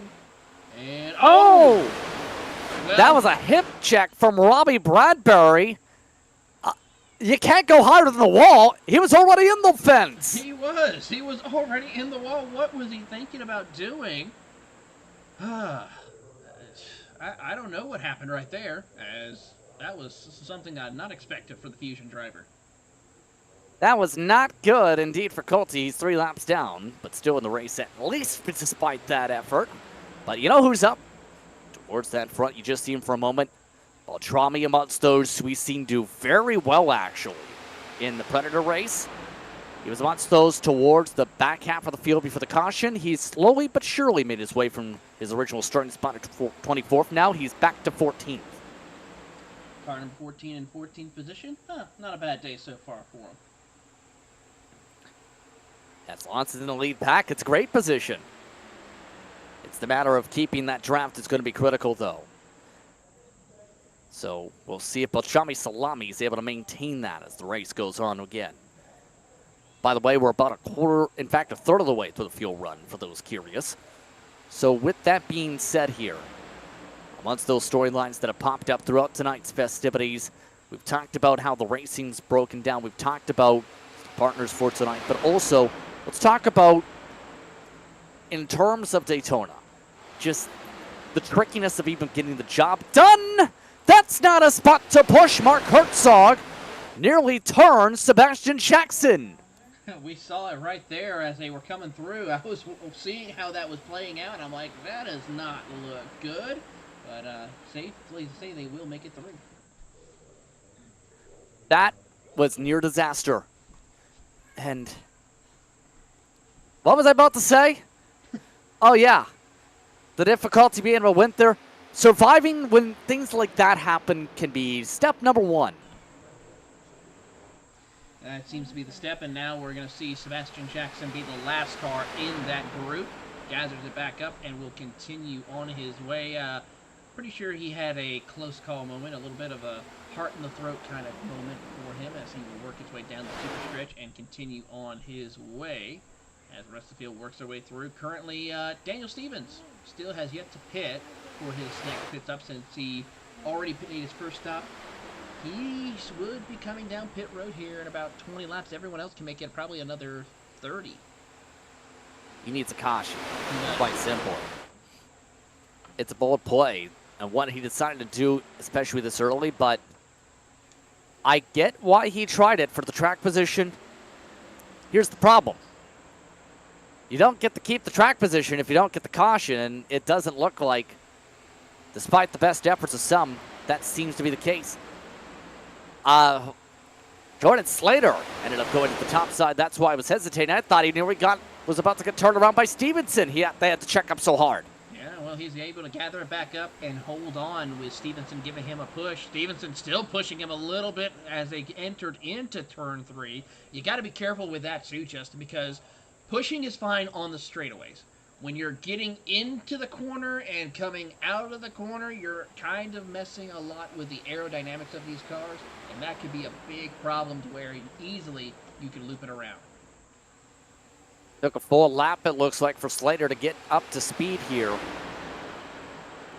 If anything, that might be something these drivers add to the mental notebook is it takes this amount of time for this car to get up to speed as the lead car, but he's great as a pusher.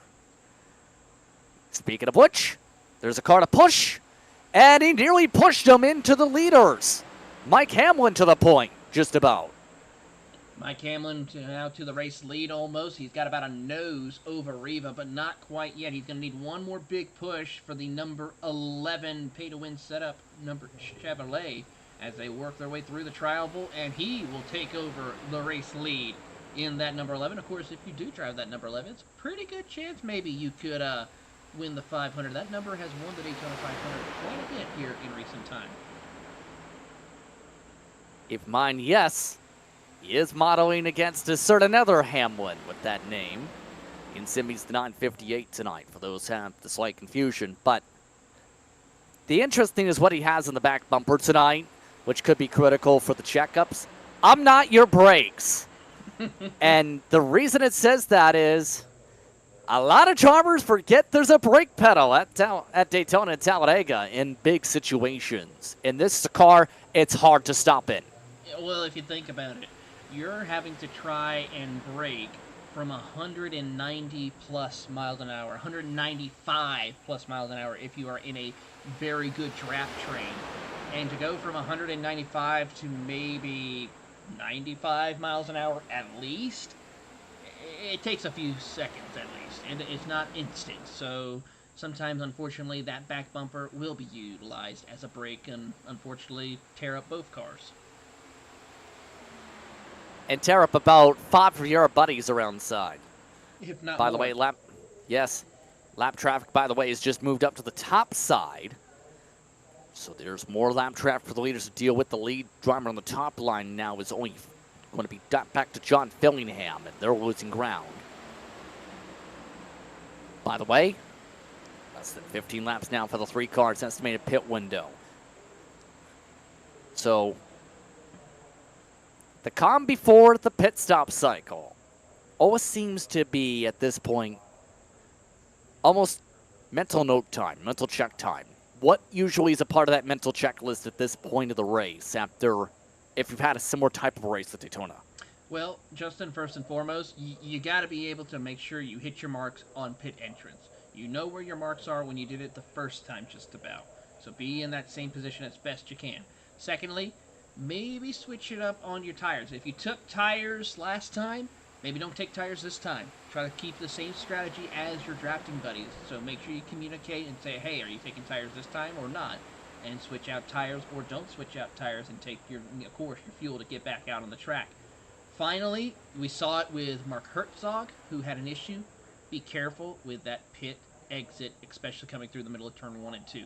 That is a tricky area, especially when you're trying to pick up a lot of speed, and it could cost you dearly, where you could lose positions, spin your car out, and end up out of a chance of possibly winning here at Daytona in the Intimidator. In turn, Hamlin still leads the bottom line. Of note, the lap cars have kept up to speed on the top. Battle for the Lucky Dog is still controlled for reference by Herzog, but he does have competition in the pack. He does still have Scribner. He now also, though, has Jonathan Diggs that's in the same group to potentially have to worry about if he wants the Lucky Dog. Now, for reference, Diggs is at the back of the pack. He's had some struggles in that Kingsman car. But now he is in a position to at least have a shot at the lead lap, depending on how things break down. He might need to leapfrog some cars, though, eventually. Just eventually. We'll have to see what happens. He's got a couple of cars ahead of him that are 1 lap down, so he's got to fight his way through and do it in a reasonable time. He's got that 80 or that 70 machine up ahead, the 87 right there in amongst his group as well, so it's going to be a bit of a tall order. We'll have to see how this plays out for him as he works his way around, and it's going to be a tight battle, I have to say. Really tight battle, especially since, for the most part, it's become single file. Everybody except a couple have now ditched the top line. Fillingham is on top. Robert Anderson's been all but determined to get the top to work. Tyler Bentley is also up there with Mark Herzog. And it's pretty clear based on what we've seen from those on who's up top. Finland Racing wants to run only one line, and that's the top. That certainly is the case right there, Justin, as we watch them. And that 971 machine of Fillingham, he seems to be comfortable up on the top. I have not really seen him go to the bottom of the racetrack at all during certain points of the race. So I say he's just comfortable up there. He's got the 53 machine of Robert Anderson right behind him as well. Herzog in the 57, who's a lap down. So it could play in his favor for him if he stays up there. Reference Fillingham is somebody that has raced in a variety of different cars, has some experience with an organization called P51 Sim Sports, hence where some of the blue comes from. He ended up running a lot of various races with that respective grouping for reference over the years. Before having the shuffle, he originally was a part of that group until late 2022. But tonight, just continuing to hold his own. He hasn't really dropped out of the top 10 at all tonight, if anything. No, he's really just hit his marks, mind his race, and made sure he stays in the position to be able to capitalize in case of any mistakes that were to happen around the circuit. And so far, he's right there. He's been inside the top 10 all night long. He's one of our biggest movers of the race as well. So keep an eye on him, see what he can do. For reference, he's normally a driver in supercar competition in the league scene there. Usually runs pretty well when it comes to speed in, say, the DSL Supercar E-Series that just finished up in the past year or so. Just past lap 75. In fact, we're just past lap 77, should rather say. Still continuing to see how things play on the patience side of things. Del Rivas tried to showcase his speed going to the front. He's now dropped up back to fourth in line. If anything, he's continued to showcase their speed in the car. But, and that's the big one, he doesn't want to show his cards to the point where everybody's going to get aggressive trying to pass him. If anything, it looks like he's trying to hide the speed. Seems to be the case, and he's been running some very good, consistent lap times looking over his. Best lap time, though, is a 46.07, so not the fastest, but still within the range of your race leaders, who are about anywhere between half a second to 4/10 of a second faster than he is, but that's with the draft. I'm not so worried about the lap times in this. Rather, how quickly can he, if he wants to lead a line, can he get there? We've seen if he wants to lead a line, he can do so in 10 seconds. But it's still a long race, and remember, he's the only one. He's one of those without a teammate. There is some communication on the car behind him. Stevens, remember, has drivers asking, when are you pitting? It's a simple question, but it's an important question. Yeah, he needs to be getting ready to come down here probably either next time or within the next 2 to 3 laps at least. So this is going to be a big change for Staniel. Mike Hamlin, he's been out there a while leading, so he could be utilizing some fuel as well. So we'll see how this plays out for him if he's able to work it. Oh, and that top line has a big shuffle. What happened there? Robert Anderson, I think, tried to bump draft in the corner, and that just checked everybody up. And there's the triple tandem attempt. Trying to keep an eye on Daniel Stevens, see if he's coming down pit road this time by. As they come out of turn 4, will he stay out this time? Yeah, he will. So he's got at least another 2, maybe 3 laps before he has to determine whether or not to come down pit road or end up running out of fuel. I think you just made it pretty clear. If you don't want to pit, well, you can run out of fuel on the racetrack. Yeah, your car might not actually make it, if depending on the spot, but it will that's make the going to be decision for you. communication on those types of moves is extremely critical, though, at this point. Because if you have one car just hit the brake above the yellow line, for example, and he didn't mention, say, you need a pit, or better yet, go below the yellow line, guess who that falls on? It falls on the driver who had the incident as well as you, because you got to be heads up and calculate if and when that happens. So I'm sure everyone around him realized this, and of course he's on the radio letting them know, hey, I need to pit soon. When can everyone pit? So they kind of realize, hey, we got to be careful around him in case he does run out of fuel. He did have some laps under caution, so he's able to save a little bit, which is why he's able to stay out for so long. But the matter of the question is how much longer before he has to come down, with or without help. Remember, he was amongst those who made it about 40 laps prior to the caution flag. He's right now on lap 42 as a result of some of that saving. More lap traffic, by the way. Remember the last time we had Damien Colty trying to work the top side as a lap car? He got walled by some of the leaders. And it looks like this time, a little bit easier for the 34, albeit he's back in the wall again. Wow, there's room for 3 wide here. We promise. There is room for 3 wide racing here at Daytona. We just got to try again, I guess. You know, I'm pretty sure they'll be back around to catch him up here momentarily. Now with 5 cars back on the top line, by the way, this is the perfect example, though, of if you're able to get on the bumper, get some breathing room here, get it back on the gas to close up normally by here, you're in a good shape if you're running a drafting train up top. It seems like they're just that little touch bit off on that execution and timing right now. Oh, interesting. Robbie Bradbury just said he needs to pit. That's a car in 13th position right now. That's one of the Fusion Motorsports machines right there. So will he have a dancing partner? Well, he's at least got one, which is Daniel Stevens, who's backing off from your top 4 just a little bit. He's now sitting in 6th position. So I say this lap, if not next time by, he will be coming down pit road. Did communicate with Stevens about pitting.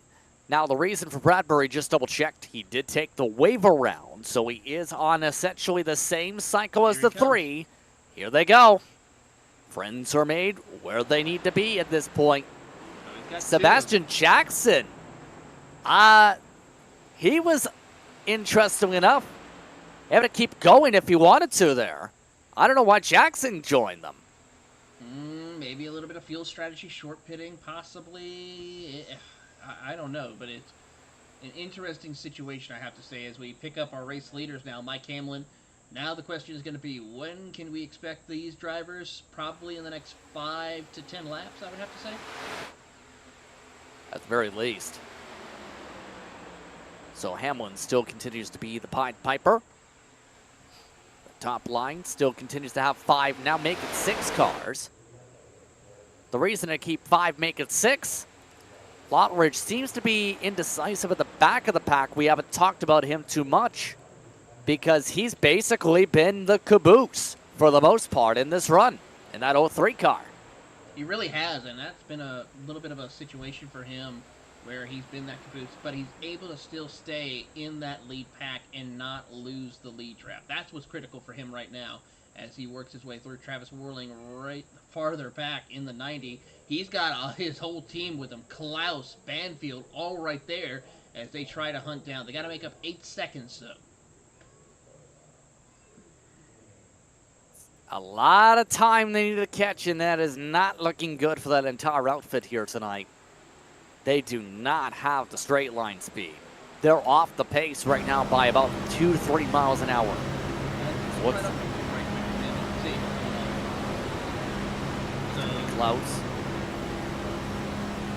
Klaus is only about 190, 193. And I want to see one of our middle runners right now. Up in the front of it, which means they're running when they come down on the straightaway. Yeah. That's Fillingham right now. He's running 194. Kind of want to see what he looks like on the straightaway.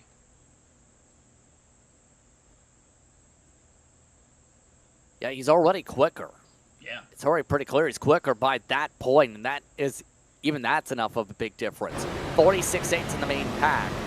It's a little more equalized per se in the time, but that is still not great if you're in the second pack and losing more and more bit by lap.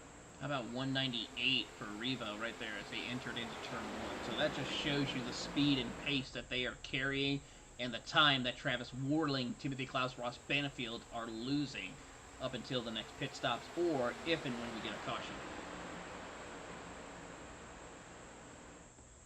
It stops in the next couple laps expected here. And it looks like a lot of those drivers still not electing to find the hole to the bottom quite yet. Of note, some of those who are laps down, who lost the draft already, McGreevy, Dolson, Paulison, Diggs have their pack indicating pit stops are incoming. In fact, the 58 just ducked down from the last of the packs. So a sign of things to come here. With us being so close. And eventually here, you'd have to think somebody's going to say, I need to get down, I need to get down, I need to get down. There's options to get down. Nobody's taking them quite yet. Even though the top has been off in the corners the past couple laps. Yeah, I mean, there's a couple of options for drivers who want to get to the bottom lane. Of course, there's if you're towards the back, you can drop back and hold on for position here. There's also a couple of other ways where you can just slide your way, find a hole, and then get down there. Of course, that's the more dangerous route. But also, you can just try to see about going up to that third lane and just letting those guys by, pretty much. Hopefully, they don't make contact. Hopefully, you don't contact with the wall. But it's just a matter of how this will play out as the race progresses. Confirmation is in. Mike Hamlin just confirmed 5 laps of fuel. Mark Stevenson, 5 laps of fuel. They did a really good job, actually, if that's the case, when it comes to fuel saving, even with Hamlin leading the majority of these laps. Absolutely. 5 laps of fuel, that's about a 45 overall, and that's with a caution? Well, 44. 44, yeah. Pretty solid. By the way, for those curious, those who pit already are all a lap down, including Stevens, who is in the pack again. So, friends are now being formed over the radio. Who would you be electing to choose if you were in this field and saying, I want a friend, I'm going to make you become my friend?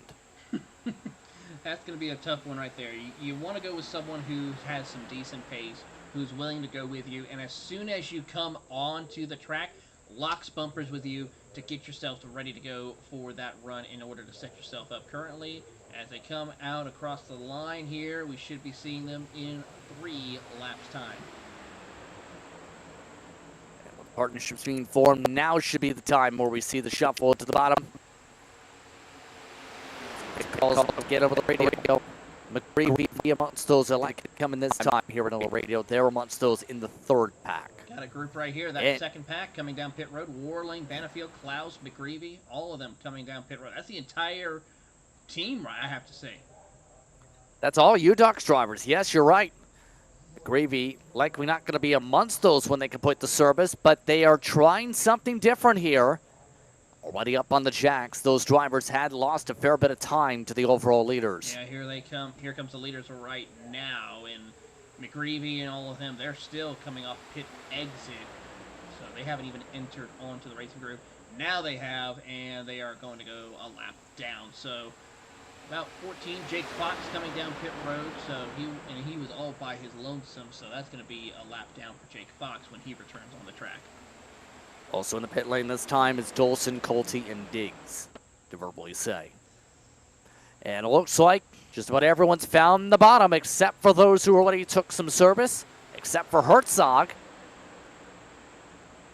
So now, it's about getting that execution right. We already seen a couple speeding penalties already this race.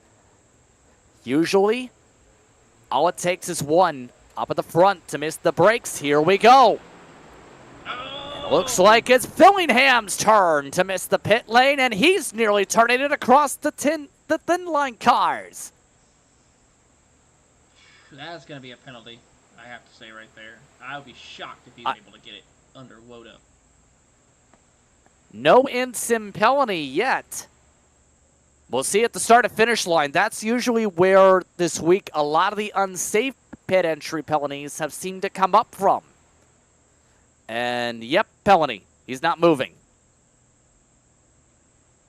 Here comes Mike Hamlin out of turn number 4. That's going to easily put him another lap down unless they decide to come down pit road, which they do. Here comes a whole gaggle of them.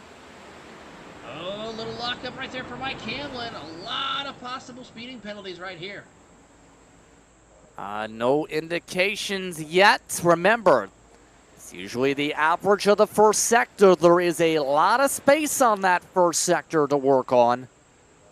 Everybody got in cleanly. So that leaves Lottridge, once one of the final, in fact, the final driver to pit. He was the only one who didn't get the memo that everybody was pitting. Well, there he is out there on the track right now in the 03 for the California native.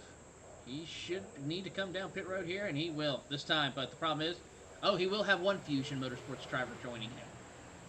That's Brian Scrivener, and Scrivener speeds. Just about. I think he got below the speed limit for the sector. The 70 doesn't have an indication of a penalty, but it was close. Lottridge is in.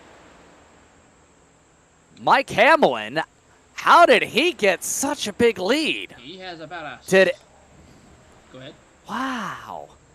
I don't think anybody got the gears right on the exit. How was that possible? I don't know, but he's about to be swallowed up very quickly because here comes Bob Beltrami with Mark Stevenson and Stephen Hassett right there on his bumper. This might actually be a good thing potentially for Lottridge if he can get to the gears. Here's the thing, Lottridge is not getting to the gears good either here. He is very slow on the access road. And it looks like Mike Hamlin at least will lead the draft pack. Lottridge going to come up. Not in time to be able to take the lead, but he'll still keep this draft. Yep, he'll stay in the lead pack, which is critical for him right now, which is the good news for him. And he'll work his way into position. And Mike Hamlin will hold on to the lead for this moment. I think Mike Hamlin getting that big jump might be a good point to mention. Pit exit is critical. And that's actually very hard with this car because you do it in a low enough gear band. You're spinning in the grass like the UDOX cars did earlier.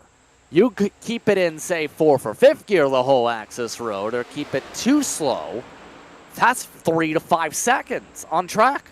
It really is, and that's a big gain and something to keep in mind of later on in the race to set yourself up for a good run. But the problem is, even though you may have a run, that draft will quickly eat it up and possibly pass you, especially if this is towards the end of the race.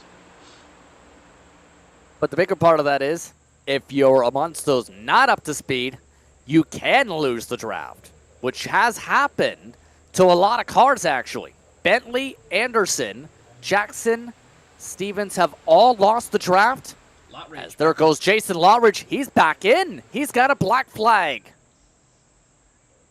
Wonder if it was either speeding off a pit exit or could it be also a pit exit violation?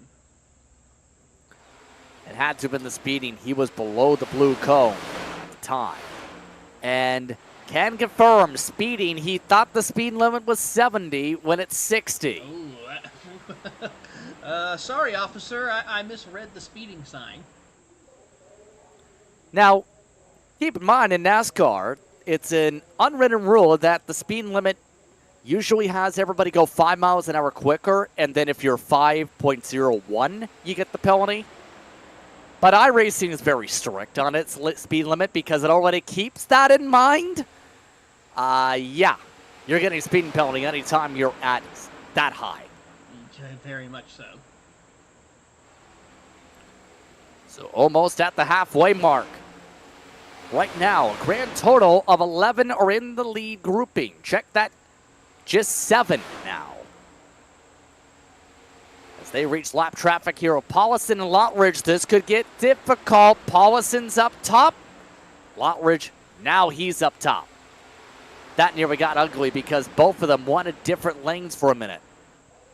They certainly did, but they realized they had to look at the bigger picture and realized that the leaders were coming up as we cross over into the halfway point of today's race here at Daytona. 100 laps to go. Cross flags in the air when they get to the stripe. To recap out your top 10s running here. Mike Hamlin, Bob Beltrami, Mark Stevenson, Stephen Haslett, along with Jordan Slater, Eric Del Riva, Adam Johnson. They've all kept themselves in pack 1. Out of those on the lead lap, should say. Then, 2 drivers lost the draft. Tyler Bentley, Robert Anderson. During that pit cycle, they are already 6 seconds back. Sebastian Jackson, Daniel Stevens, 10 laps early they elected to pit. That's cost them dearly. They're another 4 seconds back right now and growing. And then, behind them, is UDOC's pack. Morling, Banfield, Klaus, Holman, all struggling right now. They've also picked up Jake Fox. And rounding out those in the lead lap, Robbie Bradbury, Brian McGreevy, and on his own is Don Dulson. Cross flags at the start and finish already complete. Mike Hamlin is your leader. We'll take a quick break. The Intimidator continues after these messages. Hey, you know that guy who just before the green flag keys up his mic and asks, "Anybody got a setup?" Well, this is him. This is Adam, and hey, Adam needs some help. On the other hand, this guy over here, this is Steve. Steve is a solid racer and he knows his way around the garage. Steve's problem is time. With a job and a family, he can't find enough time to build competitive setups and to race as often as he likes. But as luck would have it, Steve knows a secret. He lets the Majors Garage crew chiefs do the setup work so he can focus on the racing. At majorsgarage.com, Steve can get setups for over 60 cars on the iRacing service. So no matter what series he wants to jump into, he is covered. Somebody, anybody, really should tell Adam. See you at the garage. Racing isn't easy, but experiencing it is. iRacing puts you in the driver's seat with the industry's leading sim racing game. Drive on laser scan replicas of the greatest racing circuits from around the world. Go head-to-head against other drivers chosen by skill-based matchmaking to ensure competitive racing at every level. Compete across all your favorite series. In officially licensed cars, engineered to deliver the most accurate driving experience possible.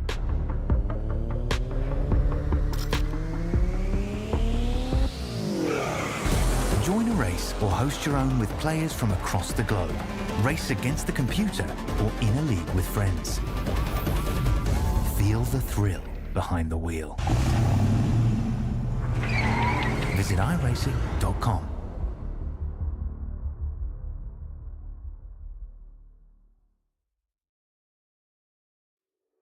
Hey, you know that guy who just before the green flag keys up his mic and asks, "Anybody got a setup?" Well, this is... Welcome back once more to tonight's coverage of the Major Series and the Pacific region. As the main pack just about had some fireworks, Mark Stevenson joined his teammates up top and nearly got turned for it. That is something you got to be careful with, I have to say right there, as the field works their way. But the 3 Fusion Motorsports drivers all lined up as Fords are now going to try to make a charge to the front of the field. Yeah, Brian Scrivener did not get lined up well at all in the midst of that bump draft attempt. Teamwork makes the dream work, but sometimes teamwork, if it doesn't get the dream working, can be disastrous. Another bad push.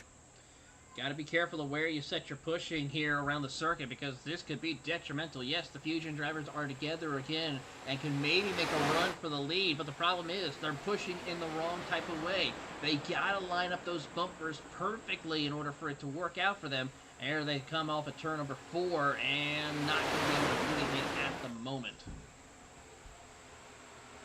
So for reference, we're just about in sync with split 1. For those wanting to go back and forth, both races are already under 95 laps to go. That's how quick this race has gone this season. That is a bit unreal, where you've had little attrition, but also rapid pace with each lap if you want to be a contender, being in the 46 seconds as Stevenson goes to the lead and nearly gets turned by Scrivener. Well then, how about that? Just like that, the Fusion cars able to dictate the tempo up front. Let's take a look at that again, I have to say. Yeah, that was I understand the need, obviously, to take the lead, but that was off an intriguing bump. Sets themselves up for a good run. And then there's the bump, and then shoot, just right down to the bottom. Hey, you take it where it comes to you, right? Absolutely. And as a result, Mark Stevenson is now the leader as Hamlin tries the tandem. And as to be expected, the Fusion cars dropping back now with them getting shuffled and no one else wanting to go up top side. So. Well, here they come again off turn 4, and Mike Hamlin goes to the top. Oh my. This is a choice. And it doesn't look like there's as much motivation to get lined up with the bumper. No, it's certainly not. They're like, we're not wanting to push you right now. You stay where you are. Question is, why Mike Hamlin decided to do that right this moment? Oh, he never got turned again.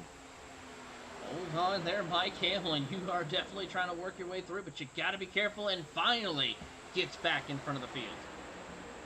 I think Mike's making it pretty clear he does not want to be second right now. Well, that's a way to show it, that you don't want to be second at all. Yeah, but remember, Stevenson still has his teammates up top side. I'm going to say this. If you're the driver getting pushed by the 70, be honest.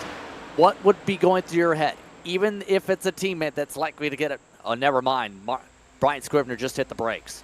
Yeah, I think they're going to change it up here to kind of prevent Mike Hamlin from doing that again and causing a big one here. So we'll see what happens with Mark Stevenson. Is he going to try and push him ahead and continue on racing? He's got Bob Beltrami and Stephen Hassett right there behind him as well. So big, interesting scenario for those top 5. Jordan Slater as well as Dalla Riva as well. So at least 10 cars trying to now figure out what they want to do for this next stage of the race. Give credit to Hassett, though. He's one of those with the live spotter. He has Anthony Drain, who's working with him tonight. He runs with Vice Motorsport these days. He's usually in a red car. Now he's in the pink and blue for this season. But he's also running a fair amount of leagues with this next-gen car, getting as much feel as possible, especially when it comes to this. And now a change up front again. Stevenson ducks out. And well, it's the trust exercise. You trust your friends will save you. There they are. They're a little late to the party, I have to say, though, Justin. But they did make it. And now we'll see if the pushes are dealt with here. And now Scrivener nearly turned him again. Now let me ask, what do you do when you have that happen, but it's your teammate who can't line up with the bumper? I would be switching people around. I would be telling Scrivener to switch with my other teammate that's behind him to see if he's a little bit better pusher, of course, and see what happens there. Well, they're sticking with the plan for now. Lottridge, if anything, is losing ground. Now side by side again for the race lead. And back to the point goes Mark Stevenson. Expect him to drop down, maybe. If anything, it looks like he's saying, you know what? I want Scrivener in the second spot on the line this time. You could make it work here, but it's just going to be a matter of can he get a big enough push, and if Scrivener doesn't turn him. Yeah. Looks like Mark Herzog saying, you know what?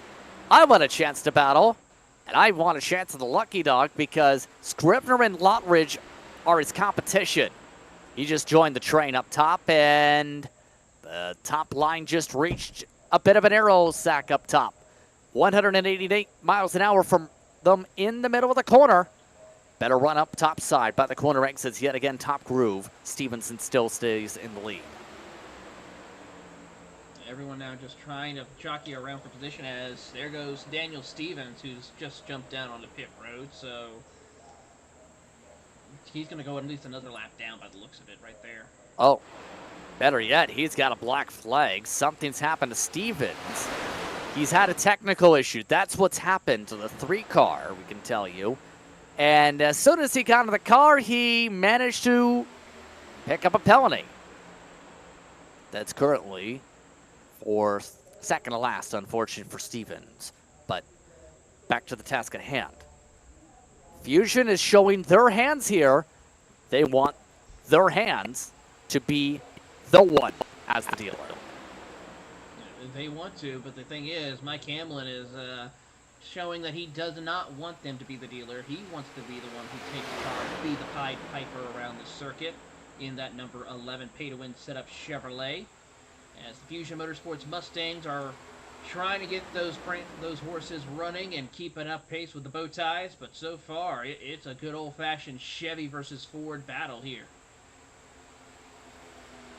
It's getting clear, but now, you know who's up to second in line with all this?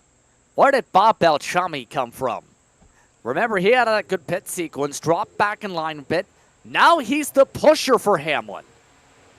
Tell you where Bob Beltrami's been. He's right there, and he's showcasing his speed and talent right now, and he's always been a factor. Remember, at the Predators race, he almost could have possibly won overall. He almost, I believe he, if I remember correctly, did win in the GT category, if not finished top 2 as the last round. So he is definitely a factor in this series, and he will be in this race.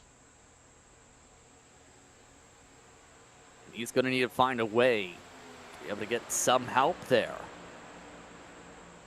Fusion cars still haven't found a way to get anybody else clear outside of Stevenson.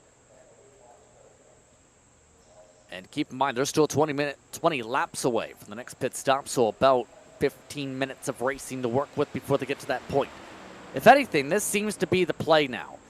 Now that it's like we know Stevenson's the top dog in terms of this split here. We've got to help him. Keep in mind, there's Fusion Gold, which has Stevenson and Bradbury in this split, and Fusion Silver, which has Lockridge and Scrivener. It's pretty clear the Silver team members are helping the Gold cars if they can here. Absolutely, as they should, because, you know, this is the time. We kind of see this a lot with lap cars that are team cars to others or manufacturer alliance to where, you know, hey, if there is the chance, you got to get that manufacturer or that team driver in the lead or win the race. That is the goal. And we'll see that a lot, especially with the Ford drivers going into the Daytona 500 in a couple of weeks' time. Now, in terms of everything else to break down, for those curious, Bentley and Anderson, for their measures, though, they're actually somehow quicker than the leaders. They're 4/10 quicker on average on lap times, give or take. This is not the UDOX pack. This is a 3-car tandem. They are quicker than the leaders. That says a lot. And they're closing. They're 3.9 seconds and closing on your competitors here. So this is going to be very interesting to see how this works out. Can they get close enough to where they can go and get themselves in this battle for the race lead? Let's see what they can do as they come off turn number 4. Let's actually ride on board with Robert Anderson possibly and see how his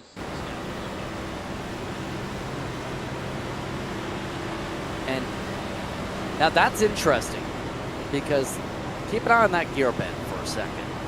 I want to take a note of that because there is the potential of the different gearings per se. Right now they've been able to keep the RPM band around 7,900 by the end of the straightaways in this draft. Remember the UDOX group? I think I found the issue with their car. They might have put the wrong gear in their car's tail. If we can go to the UDOX pack, in the pack, they're running in the 8100s, but are slower in a straight line. That's a problem. That is a problem indeed right there, Justin, and that's going to be detrimental for them. And unfortunately, this is what's going to cost them unless some major situations happen later on in the race. And for those curious, what does that all mean in terms of the RPM? There's an RPM band, right, in terms of this car. Depending on who you talk to, some say around the 7,500s for, say, an upshift, 7,500s in terms of the optimal. Others prefer 7,800. 8,100 is basically you're at the peak of the gear just about. If you have room to grow like the others and you're still gaining, that says a lot on what your top speed is based on your aero numbers, but also your gear itself. Kind of want to now see what the gearing is for some of our drivers in this pack here. Let's check on Mike Campbell. Let's ride on board with him. See what his gearing is. Fusion cars have a similar gear set, actually. Yeah, they're in the 8,200s up at the front, just about at the very top of their power band, trying to maximize speed. 85. You know who? Yeah, they're just about maxed out on gear. They're lucky they're not in the red in terms of the red, near the red limiter. But more importantly, in terms of those who seem to have that magical number, Don Dolson is trying to run so quick in the back of this pack. I'm on some of those in trains. He's in the red. Look on board if we can. Usually you can't see the RPM per se. I'm surprised he's not popping the motor. I am surprised too, and he is holding on for gear like 89, almost hit 9,000 RPMs. He's not in fourth gear, by the way. This is in a fifth gear. And normally you have a set of maybe 1 or 2 or 3 gears available. I'm going to double check this myself, but that might be a sign that those haven't essentially been locked in quite yet. And a lot of variance maybe in terms of the exact final drive. It's like, I need to find that 6th gear. Unfortunately, only 5 gears now for the NASCAR Next Gen. Yeah, unfortunately, I left my 6th gear at home. Maybe some decade it will come in. But still. That could also play a major factor in the fuel mileage, keep in mind. Because if you're higher up in that squeal, you're burning more gas.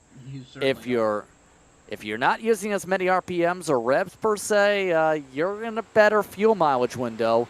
Here we go in the top groove. Just when things calm down, the king of wanting to go, Jordan Slater, wants to go, and he has Hassett wanting to go with them along with Herzog.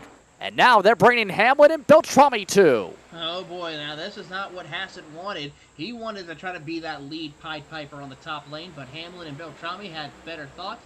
Now they're going to do battle with the Fusion drivers as they are lined up nose to tail.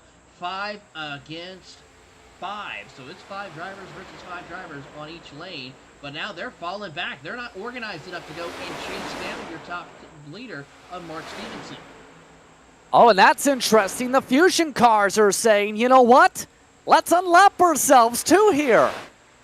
Up to the lead lap goes the 70. Lottridge barely got clear of his teammate. Stevenson nearly pushes into Hamlin.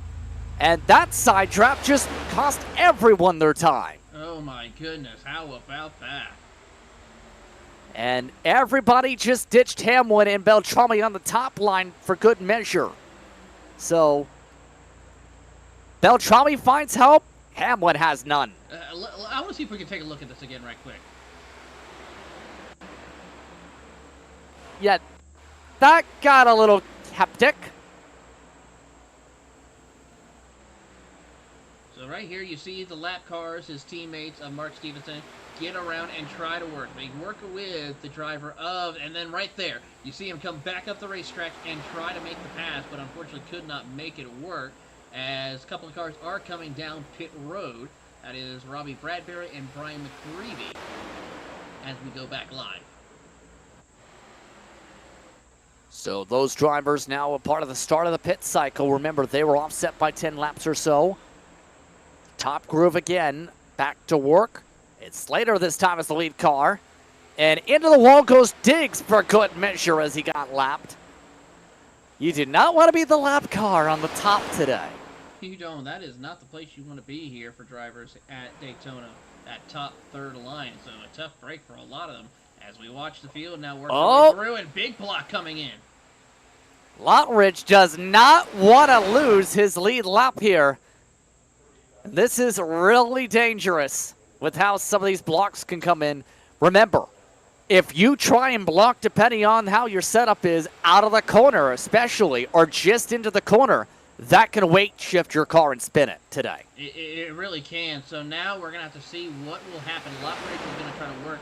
Will Stevenson push his teammate up there to keep him on the lead lap and possibly keep him in the race lead? Or will Slater try now? This is a good time for him to jump to the bottom and try to hold on to the race lead. Now we'll see one of the lap cars go to the bottom of the racetrack.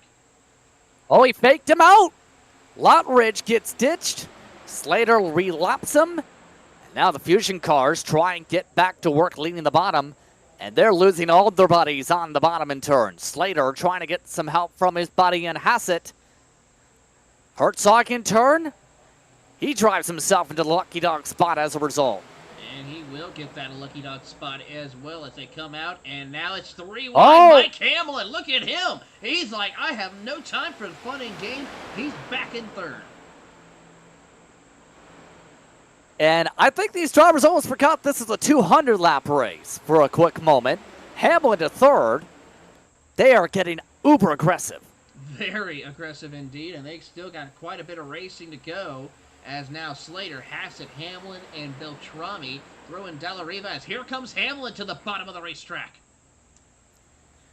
Now another block. Slater tries to run top. Hamlin tries to keep it down low. He's been one of the few comfortable with the Fusion push.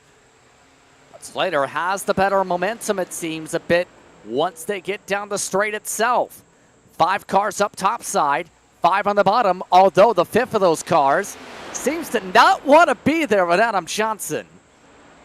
This is, it's pretty clear drivers are saying we need to figure it out because it's likely going to be the second and last time they enter the pits pretty soon. Yeah, this is definitely a big scenario for our drivers here as far as when they need to keep on doing this and then settle down to get ready for their second to last, if not their final possible pit stop here of this race. So we should be expecting them coming down pit road right about in 10 laps or so. Now, here's the interesting about that number. That could set up a lot of intriguing strategies for the final stop here. So, how do you play this in turn for the big picture in a moment or so? Do you say, as a group, say, we'll take a short stop now and then go in full fuel it at the end of the race? Or better yet, how do you then in turn set it up for the short stop to end off said race? It's likely going to come down to a 30-lap run for most drivers in the end. It really is. It's going to be a 30-lap run, so they got to figure out when that sweet spot is and see how far you can make it. So right now, try to get to your limit, and then finally try to get to that lap 170, 165. You want to give yourself enough breathing room for, 1, to be prepared for a green-white-checkered if that were to happen, and 2, enough just to make it to the finish, just on the checkered flag alone. Later, along with Hassett electing not to block off Hamlin for the time being, with them still having a bit of time before the stop itself. And they are showcasing they may be one of the few groupings of drivers comfortable with each other here. If anything, Hassett very clearly executing you can push in the corners if you do it light enough in this car. Don't do that in a Gen 6 car, please. No, you do not want to do that. Yeah, I remember the Grid Vision Super Speedway series. That happened a lot with people so used to the next-gen car. And you know what happened? I can make a simple guess. Chaos. Sometimes, to say the very least, as Hamlin gets the surge back. So, more calls starting to get ready to come through. Keep in mind, it's worth noting the UDocs group is also closing in since Bentley and Anderson have just come into pit already. They went with the opposite strategy, the form one I talked about. Short stop now, long stop later. So this could get trust for the 53-46, Taylor. It really can, Justin, and now we're going to see how this will play out for these drivers here. A couple of other cars coming on to pit road. That looks like the one of the 65 machines, not Mark Herzog. We see him right there on screen, one of the lap cars trying to get his lap back. But we'll see how this plays out amongst the field as Hamlin and Slater lead the charge on their respective lanes. And a lot to think and consider here. By the way, UDOC's group is in. Warling is in. Holman is in. Klaus is in. Warling is in. They've also elected to take a 30-lap run and then a 40 likely to end it. Everybody else going with the 40 now, likely a 20 or 30 to close it. Everyone now getting through, setting up for this run, trying to get themselves jockeyed up for the next to last pit stop of this race for them. As Hamlin holds the inside lane, Slater has it right there in the mix. De La Riva is also a little bit further back along with Beltrami. So they got some work to do with Stevenson right there in amongst the mix. They're starting to try. Yeah, I was about to say, they're trying to really get single filed out here with knowing the stops are about to come. Del Riva just got ditched as a result. And it looks like Fusion is going to say, come on down. We trust you. For now. By the way, Travis Warling just had a black flag speeding. 2 laps away from the pit stop is the call. So we're looking at pit stops with about 65 laps to go. 65. If it goes green, the latest drivers in theory could go is about 25 laps to go for the final stop. This is going to be critical on this pit stop as far as how far you can stretch it towards the end of the race, as well as also if you don't speed down pit road next time by. Let's see if anyone blinking. Nope, not yet. Next time we should see these drivers come down pit road. This time buys the call. Mike Hamlin, several more electing to join. So expect the pit party to get very hectic here. Also pit stops curling in the lane. Jake Fox, he's bringing the Kingsman cars in with Don Dulson in the second pack. They are also almost about to lap Anderson along with Bentley. Those last 2 names I just talked about are going to be the wild cards to all this. 46.7s, they're running quicker than the leaders. They might take over the lead or be close to the pack, depending on what happens here. But this pit party, here they go. And the top 3 stay out. Hamlin leads them all in. And Hamlin just got to the speed limit. That is going to be close right there, I have to say, for Mike Hamlin. We'll have to see how it is, and hopefully he doesn't receive a penalty, but that was close. We got there in time, but he did lock it up in the box. I thought he missed his box there briefly. Scribner did miss his box in the 70 car. Everybody else got in cleanly and efficiently. More pit stops this time by expected. Slater, Hassett, Herzog yet to go. They are saying they need a pit this time. Yeah, they have no choice but to come down pit road this time by, and here they come into their pit box. Oh, Slater sending it in deep. Oh, he might have got clipped. Yes, he did. Jordan Slater speeding. One of the contenders out of contention. How many pit road speeding penalties does that make it so far for us there, Justin? I have to say close to 10, maybe 15. Around the 10 mark, can tell you that. But that is a huge one for Slater. He had the speed to win. Now it's a 40-second hold as a result. And that takes him right out of the competition for now. And Del Riva, by the way, he is now the net leader. Mark Stevenson is with them, and here comes the rest of the field. And the thing is, he did pit already, so that will give him the race lead now. But here comes Mark Stevenson and a hard-charging group of Fusion drivers, along with a couple of more. How about Tyler Bentley and Stephen Hassett, Stephen Hassett's now on the track. Tyler Bentley, here he comes. as well, who's Wow. right there in this pack. This might be a big boon for the 91. In fact, they were talking about on the radio that they were expecting that to be a bad play after the speeding call. It's Hasid who's the leader. He's got 3 lap cars at the buffer. You know who's also making the play? You just seen him there. Thin Line Racing did indeed, Taylor, make up about 8 seconds with their 10-lap undercut.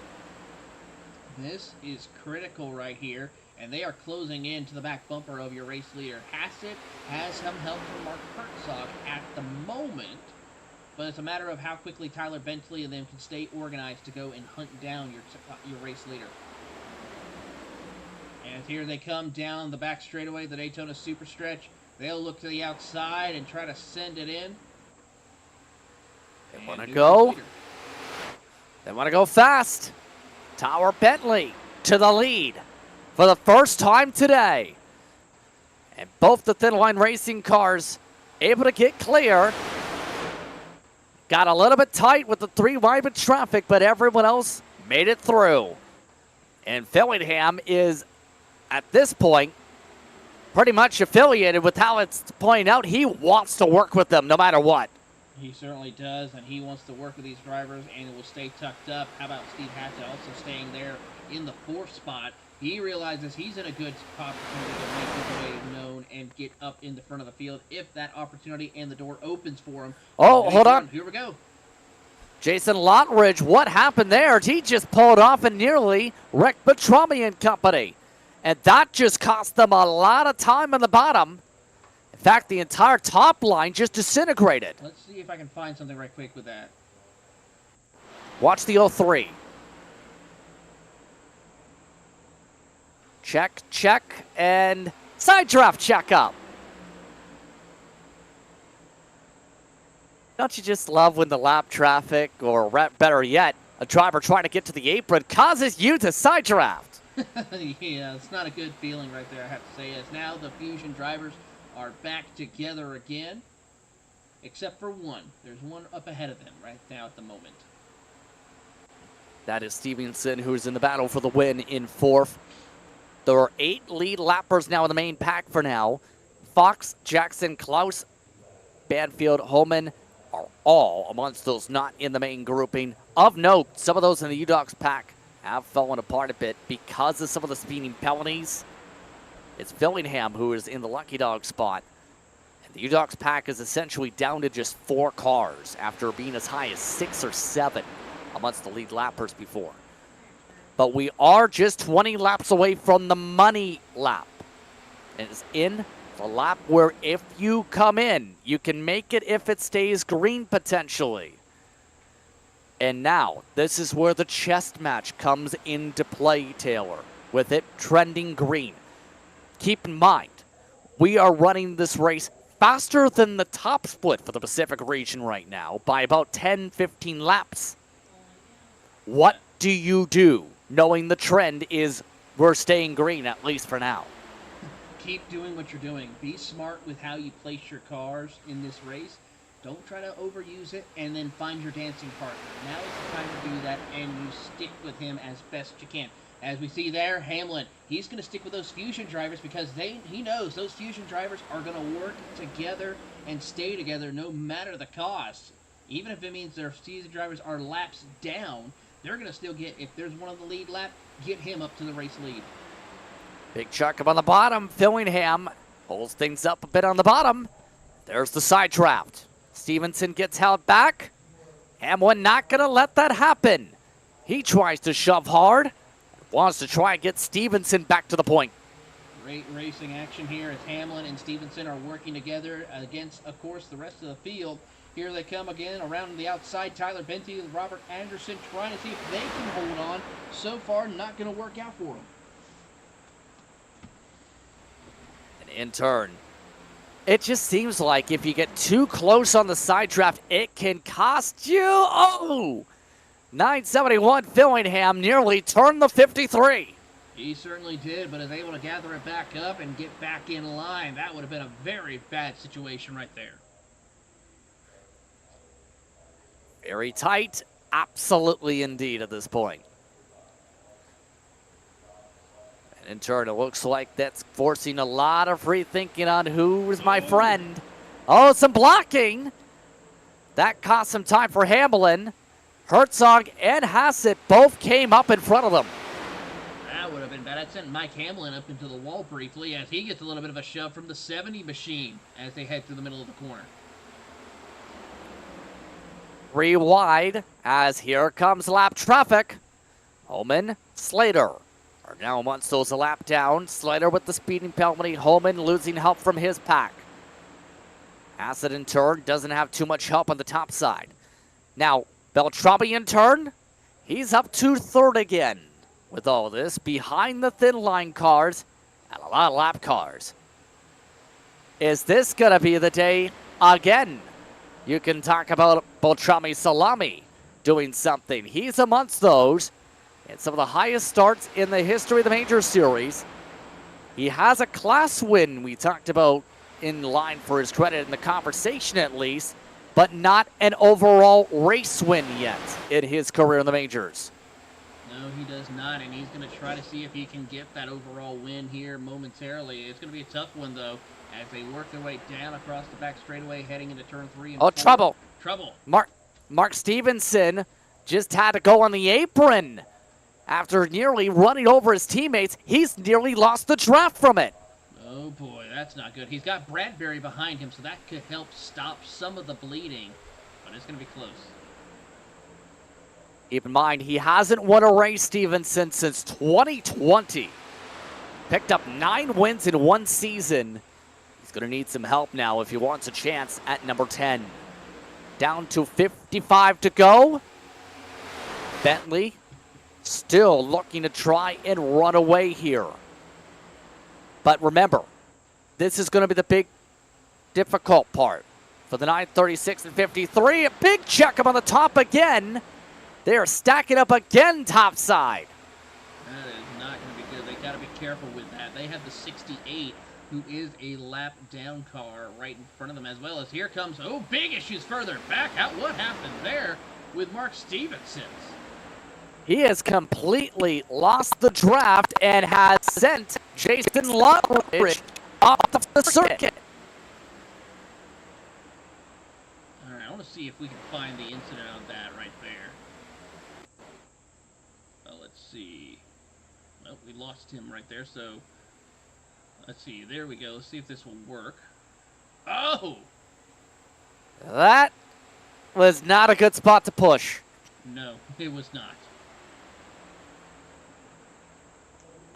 We said you can push lightly in the corners, not hard on the exit. That was not light, let's just say. In turn, though, Stevenson, he's pitting. Mark Stevenson is pitting, and he can't make it to the end. I'm curious on this call. He can't make it from here. No, there's no way he can make 50 laps. And Mark Stevenson, out of contention here, has elected to duck down. He's parking it.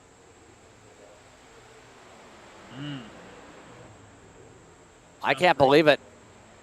Especially when the fact is you could easily recover from that with an incident that happens or a caution or the next cycle of pit stops. So Mark Stevenson is out of contention the rest of the way as a result there. Let's keep up with a lot of the shuffling. The top is still trying to get something going. Hassett is still trying to work with Slater to do anything to be the Pied Piper.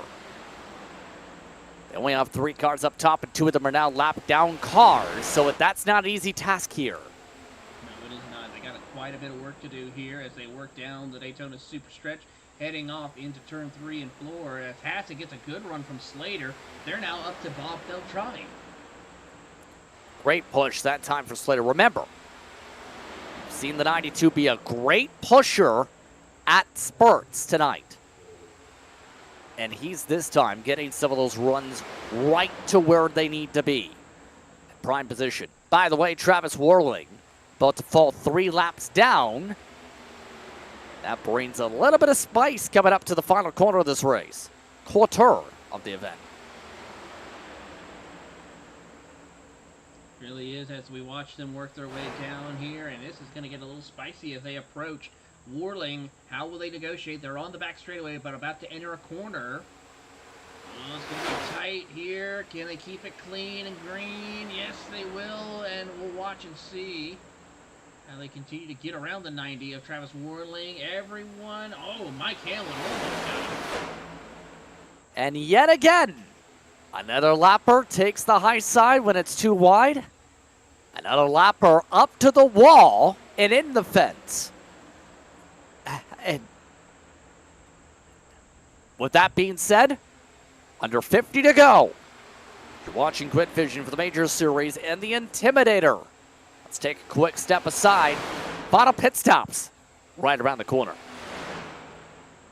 Hey, you know that guy who just before the green flag keys up his mic and asks, "Anybody got a setup?" Well, this is him.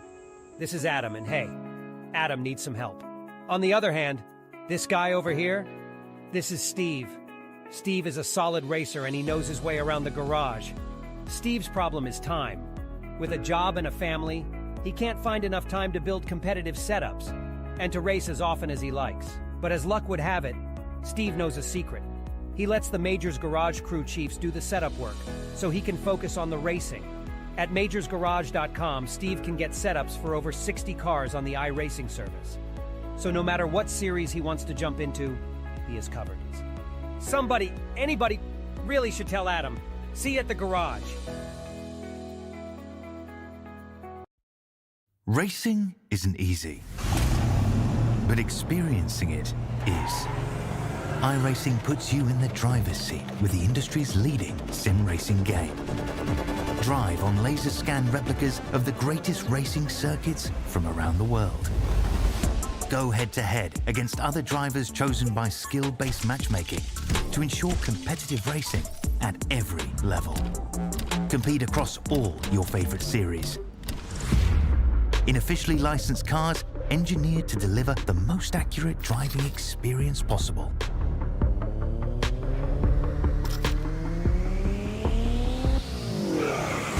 Join a race or host your own with players from across the globe. Race against the computer or in a league with friends.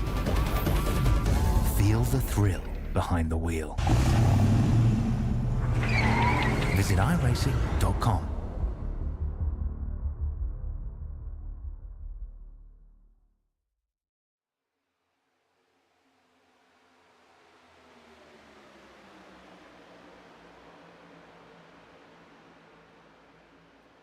Welcome back to tonight's coverage of the Major Series in the Pacific region. It's second split as the Intimidator continues. Just Fritz Taylor Burris alongside as we're down to the final 57 coming to 56 laps. An interesting race indeed as Hassett now is the leader with the help of drafting friends Slater and Herzog. Expect some pit stops coming soon. Right now drivers are about 20 laps at most. For some cases, up to 30 potentially. A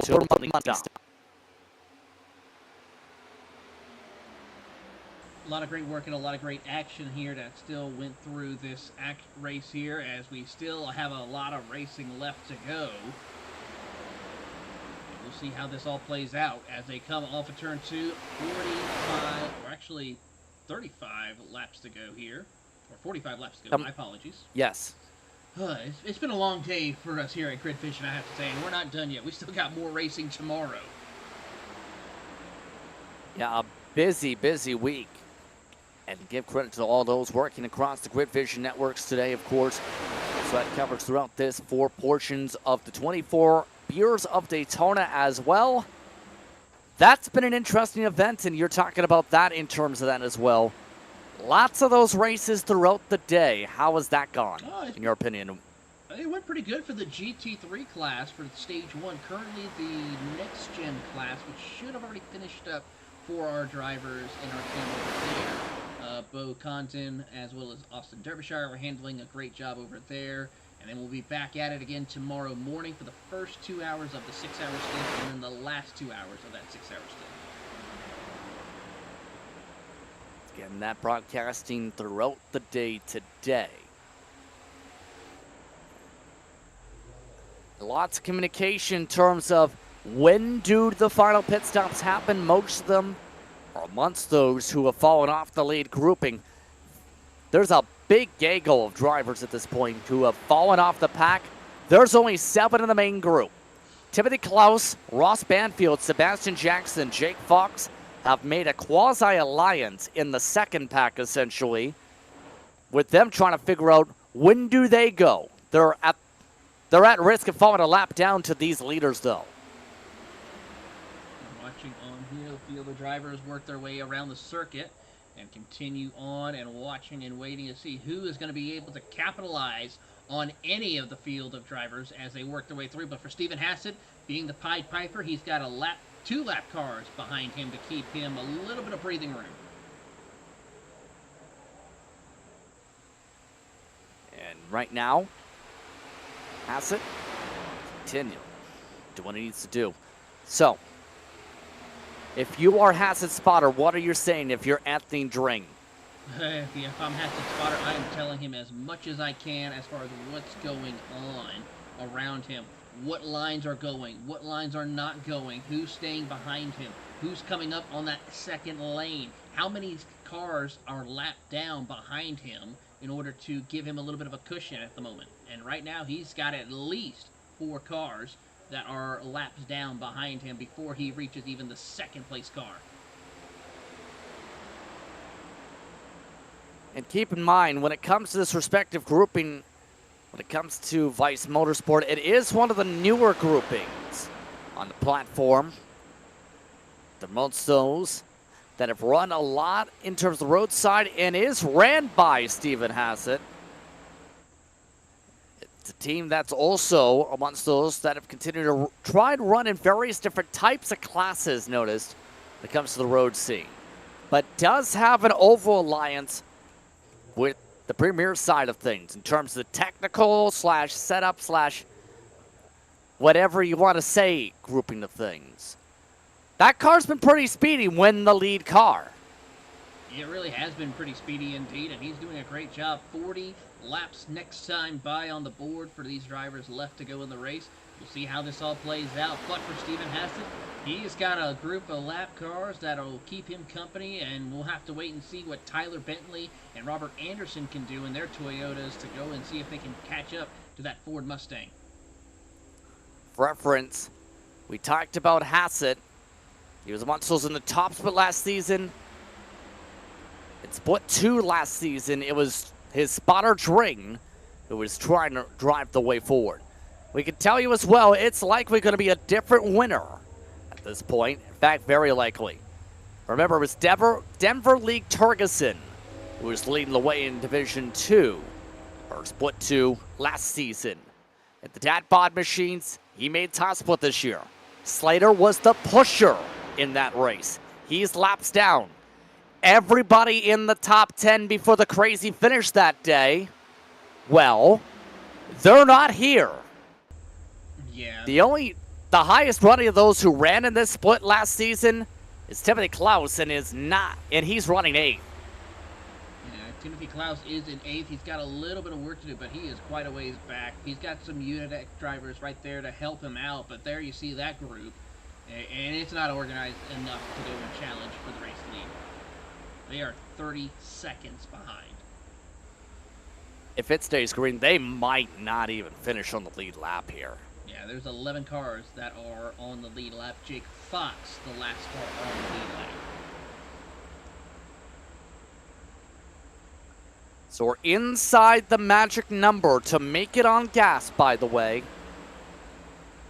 So now it becomes, when do they duck in? Remember, drivers can go up to 20 laps from here. So, now it's the magic number 2 of how much gas are you willing to put in the tank? It's likely going to come down, Taylor, to a 2-tire stop. 2-tire or no tires even. We may see some drivers try to put no tires on these cars in order to make it work for them. That's a big question mark for the rest of this way. By the way, that's McGreevy, who is amongst those battling for the lucky dog. Slater is currently in that spot. Della Riva, he's been minding his business. If anything, he's been shuffled 4 times today. It looks like he's saying, now is my chance to be the leader. He's going to try his best to do so right here, and he is going to work his way through, but Hassett's got plenty of room. But here comes Mike Hamlin. He wants to try to get a work and running done, as here comes some drivers down pit road. That was expected. Remember, 30-lap runs from thin line. They both crossed the line. And both of them are out of contention. Anderson and Bentley both crossed the grass. Bentley at the minimum sped. That's a heartbreak right there for him, indeed. And unfortunately, that's going to cost them the chance of victory. As we pick up our leader, Stephen Hassett, they're trying to get around the 3 machine. Of course, that driver had another heartbreak. That's Daniel Stevens. They got by him quickly, but still a tough break. John Fillingham also on pit road. Meanwhile, as we pick up, it is now Eric Dallariva who will lead them out of turn number 4. Anyone else coming down pit road this time? No. Simple call. You got to get moving to the UDocs car. And they're trying to move the UDocs car and McGreevy forward. Dallariva, he's showcasing what he's been hiding. The speed up top side. Not a lot of help there. Hamlin not able to get a good push back. Now McGreevy's trying to unlap himself. McGreevy's doing everything he can to get back on the lead lap. He's got a big run right here, but he's got to get ahead. But Mike Hamlin thinks better of it and will take over and try and retake the race lead at this time. And it's pretty clear. Hamlin, Dallariva, Hassett, you can put them in the contenders list. 5 lead lap contenders have a shot. If it stays green, Dallariva is now in the lead with the help of the 70 of Scrivener. That is a big push right there from Scrivener to help him get back on the lead lap. And now we'll see, when will everyone else start making the run down towards pit road?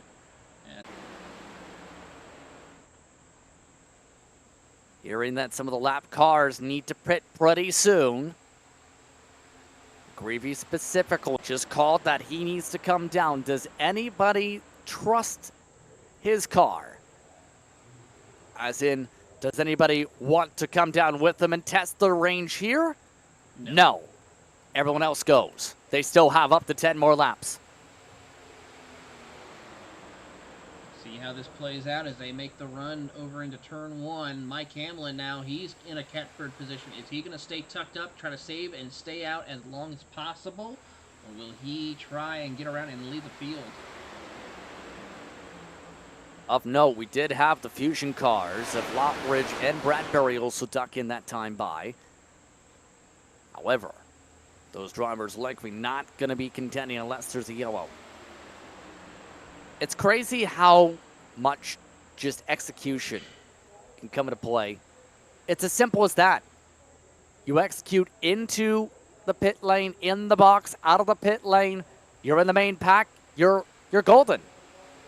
You execute any of those steps, good luck the rest of the way, it seems. There's so many fast cars that we've seen tonight who are no longer in the conversation because of those mistakes. Absolutely.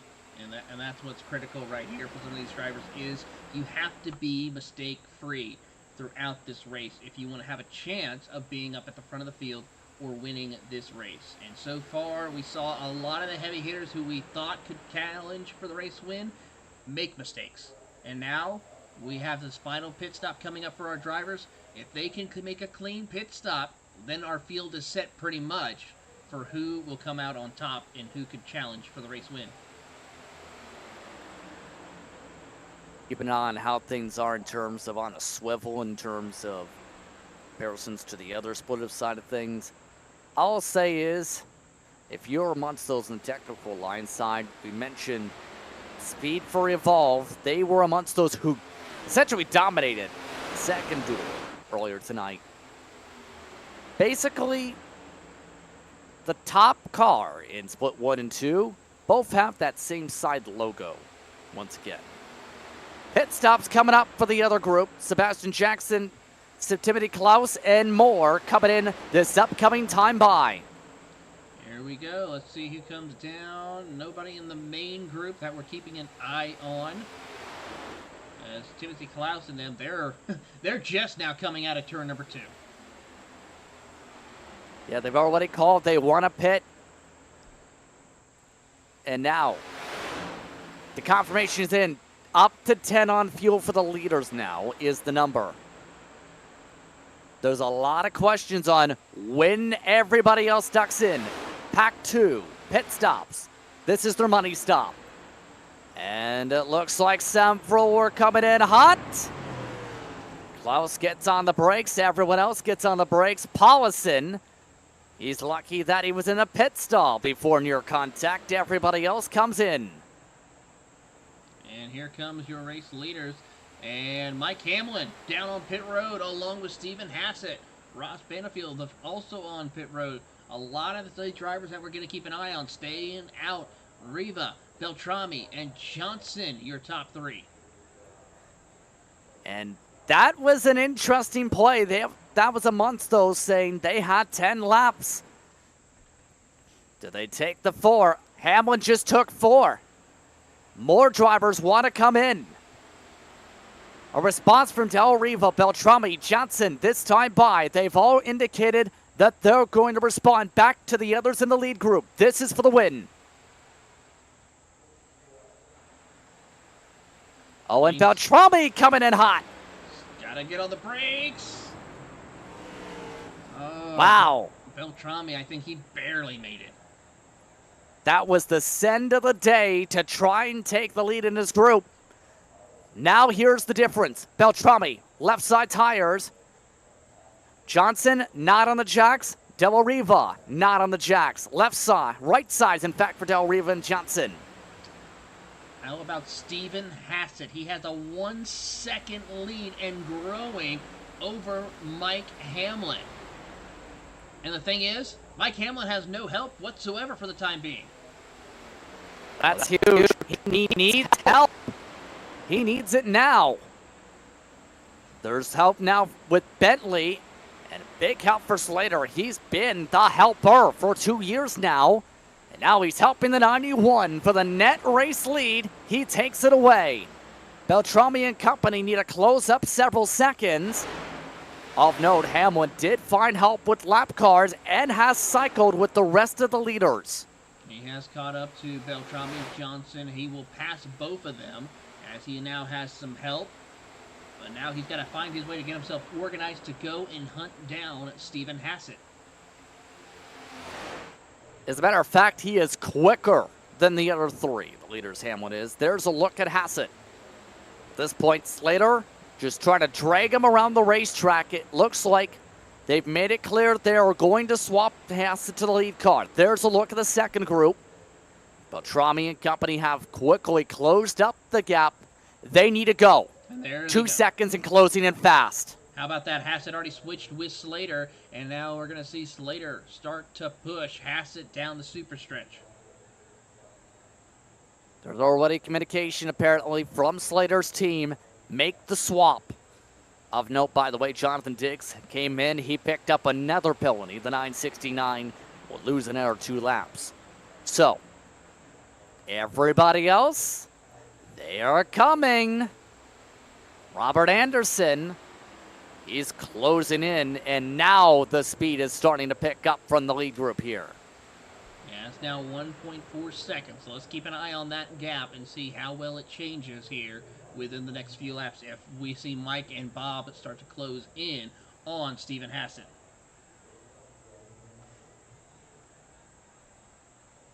And you have to think, if this ends up being the run order in the end, Hassett is going to be to the moon. What a push! A 10th quicker down the straightaway. Now 1.5 separating your top 2. Then you got another 0.2 back before you go to Bob Beltrami, and then a 10th back to Adam Johnson.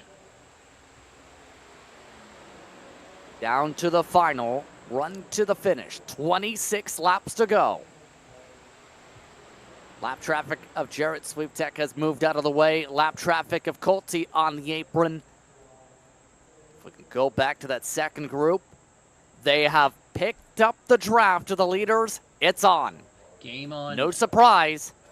They had the numbers game. They certainly did, and that's going to be a big help for them. And let's see if they're able to now quickly catch up to your those 3 drivers up there leading the charge.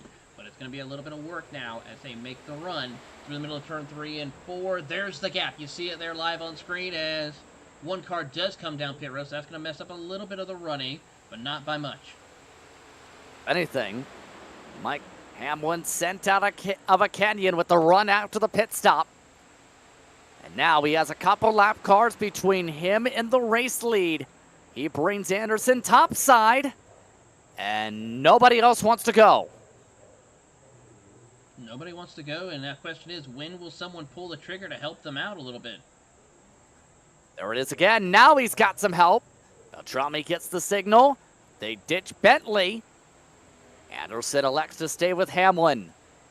Beltrami stays behind. Hamlin tries to shove. Now a block from Slater for the lucky dog. Oh. He's crossed up. Anderson now goes inside with Hamlin and Beltrami. Oh, and they ditch him out. Can't fix it now, so that's a tough break, and that will give the race lead possibly to Mike Hamlin, who's now got a big run to the inside. Battle of lap traffic, trying to help out, see who will be the one. You got Hamlin pushing to get into the race lead, while you see Stephen Hassett being pushed to maintain the race lead. 5 up topside, though. They have the numbers. Better organized on the bottom for the push. Slater to the bumper, the 91. Still working top is Hassett. Hamlin still trying to push as hard as he can in a checkup. Hamlin nearly spun around Anderson. That opens the door for Adam Johnson and Eric Dallariva to take over the top 3. Hamlin, though, not done yet. He's got help from Bob Beltrami as they're trying to get back into the mix of things. And I wouldn't be surprised if Dallariva moves to the bottom here and establishes the speed. Again, we've seen that already a couple times. So right now trying to clear on by that bottom, but Hamlin is not making that easy to be able to do. 23 laps to go. Dallariva's clear. Does anybody duck down to try and make a move? Here it goes. A poke from Johnson. There goes Dallariva. Johnson blocks him off. This is now to be able to shove Slater out. Will Slater go to the bottom? Slater goes to the bottom, realizes he needs to get there and block. He had enough time and completes a beautiful drive right there from Stephen Hassett. And in turn, Slater's trying to pull back Dallariva. That checks everybody up again. Still 22 laps to go. Adam Johnson has played it safe all race, though, Taylor. Canesman Racing has struggled much of the day. They now have a chance to win this thing. After several of their others losing lead lap positions all race, Johnson's their last hope as a team. He certainly is, and he is right there to capitalize. He's been inside the top 5 for a majority of the race, and he's showcasing that speed here today as we watch of course, the JPS machine of Dallariva also trying to get a run in. And now here we go. Some more drivers, lap traffic, jockeying around for position. Hamlin and Beltrami trying to get a run going. Anderson thought about a poke, didn't take it. Hamlin stays to the bottom for now in the patience game. It looks like things for now calming down outside of Slater, who wants to find a way to at least get to the helping position. And right now, some of these drivers look indecisive. There they go. Anderson to the top again with Hamlin. Hamlin's going to get a good run here, and now he'll dive to the bottom of the racetrack with a big side of momentum to help propel him up to the back bumper of Adam Johnson. And that means most of the lap down cars have shuffled their way to the back of the queue. If anything, that's sportsman play. There's nothing like having the battle for the race win decided by a stack of 5 lap cars, like it's NR 2003.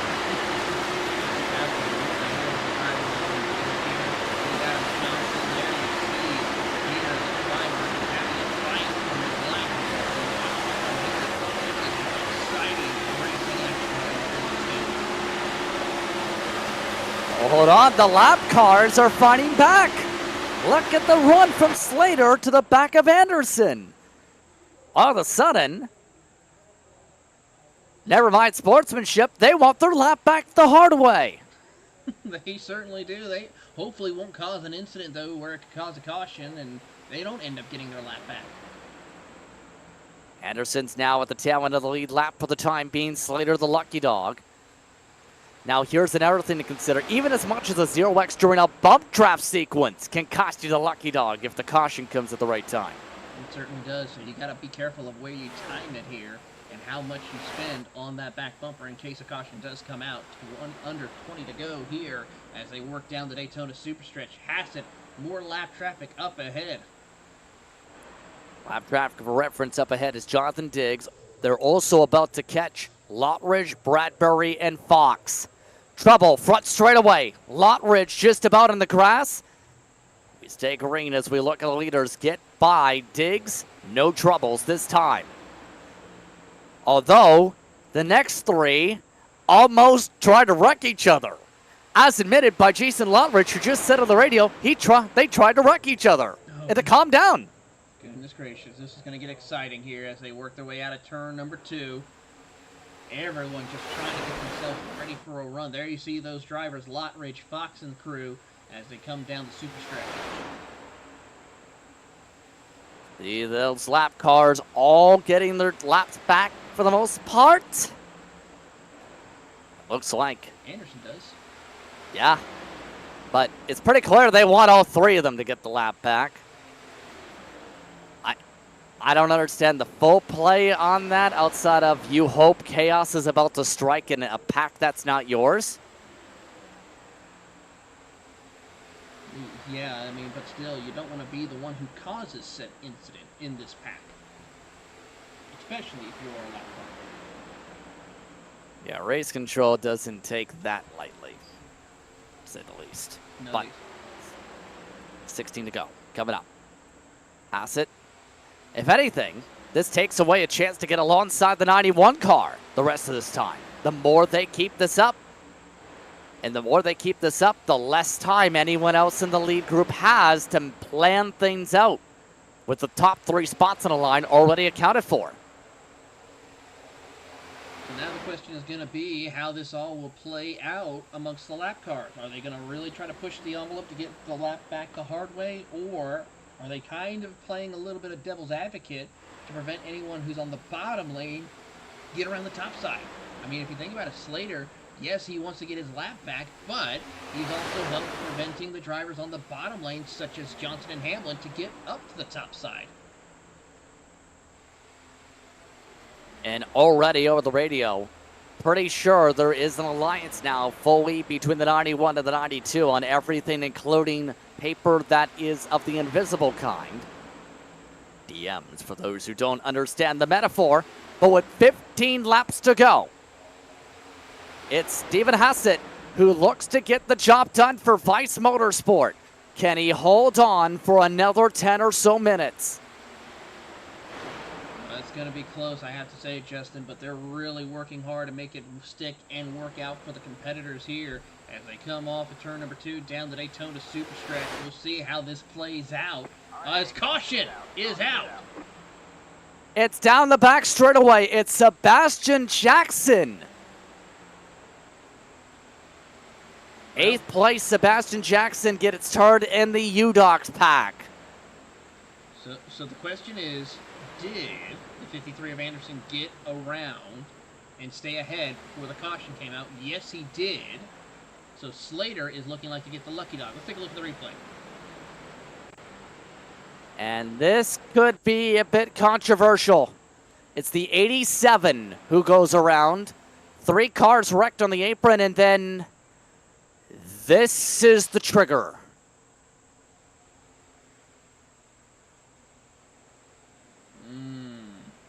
Let's see if we can get another look at that again. There was an incident that turned him down there. But Let's see if this is it. Oh, hang on. I think I found it right here. Cameraman was trying to get it all set up. Right there. and this didn't bring the caution out.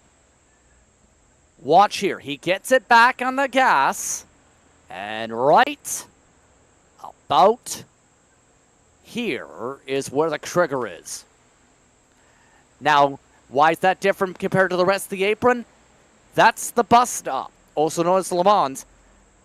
And that is the road racing surface, so it looks like there is still a trigger on that part of the track if you're parked on it. Oh boy. So this changes everything, I have to say, Mr. Justin. Under 15 to go. And it looks like the battle for the win just got a bit more spicier. Lucky Dog, Robert Anderson. There are now 8 with a chance, and Travis Warling's crashed on pit entry. Yeah, I'm seeing it right here. How? Let's see if we can find what happened. Oh, he was trying to avoid not hitting a teammate, so decided to take himself for a spin. Well, that was disaster. Very much so.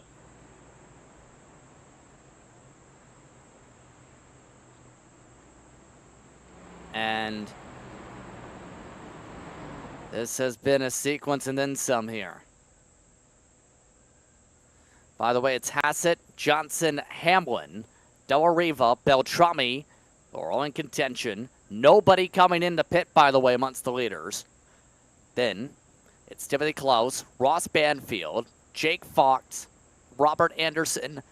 Mark Herzog was actually the lucky dog, not Anderson, I believe. So 10 drivers have a chance.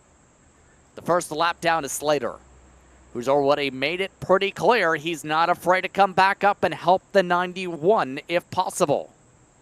Well, he's going to have a little bit more difficult time because he's going to be starting towards the back half of the field, Justin, on this. So we'll have to see how it plays out in these final closing laps. 12 laps to go next time by. It's going to be an 11-lap shootout if it stays green. And now, everybody's got a shot in the top 10. Quite simple. How do you hold on if you're up front, first of all? There's really, you got to listen to your spotter and find out where the runs are. But if a run does come around, let them have it and move on, and then try to set yourselves up for another run. How do you make the pass? You got to get a slingshot probably in. That's the best case scenario. Now, I know there was a question on how Jordan Slater didn't get the lucky dog coming in now. Apparently, remember, he was in that position where he had a chance to get it in theory. And instead, it went the way of, I believe, Herzog got it officially. Well, apparently, there was a 0x for the bump drafting that went on.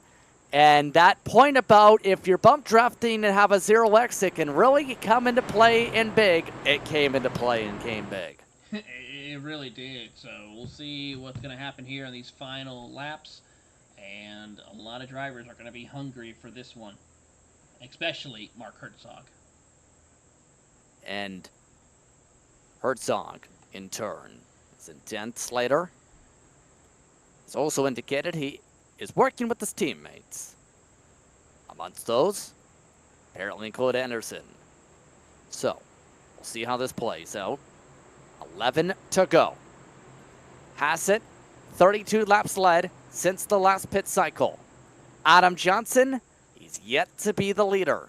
That could change. Della Riva, he's been willing to go to the front. He's needed some help. Now he needs it and big. Mike Hamlin, he's been one of the drivers dictating tempo today, 42 laps led. And then there's Bob Beltrami, who looks to try and get his first career win. Oh, big checkup in the back. Oh, they're crashing before we get started. Longridge again, and we're back underway for the leaders. Wow.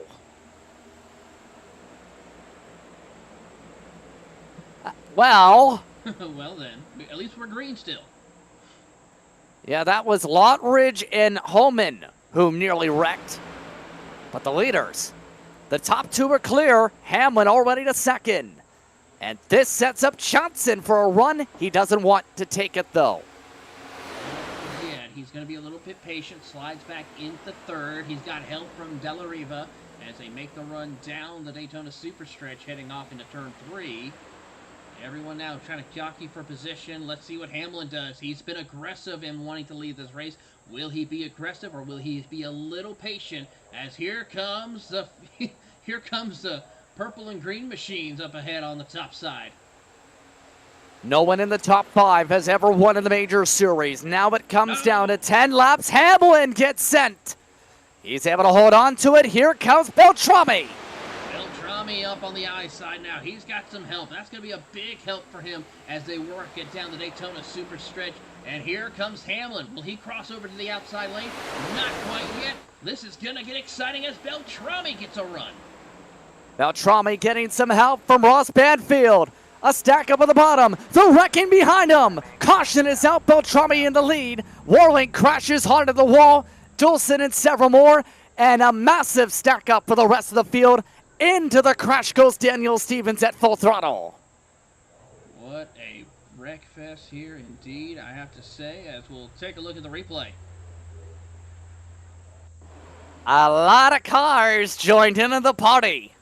And this is the caution. Oh, yep. Teammates, and then a little bit of a checkup, causing an accordion effect, and around they go.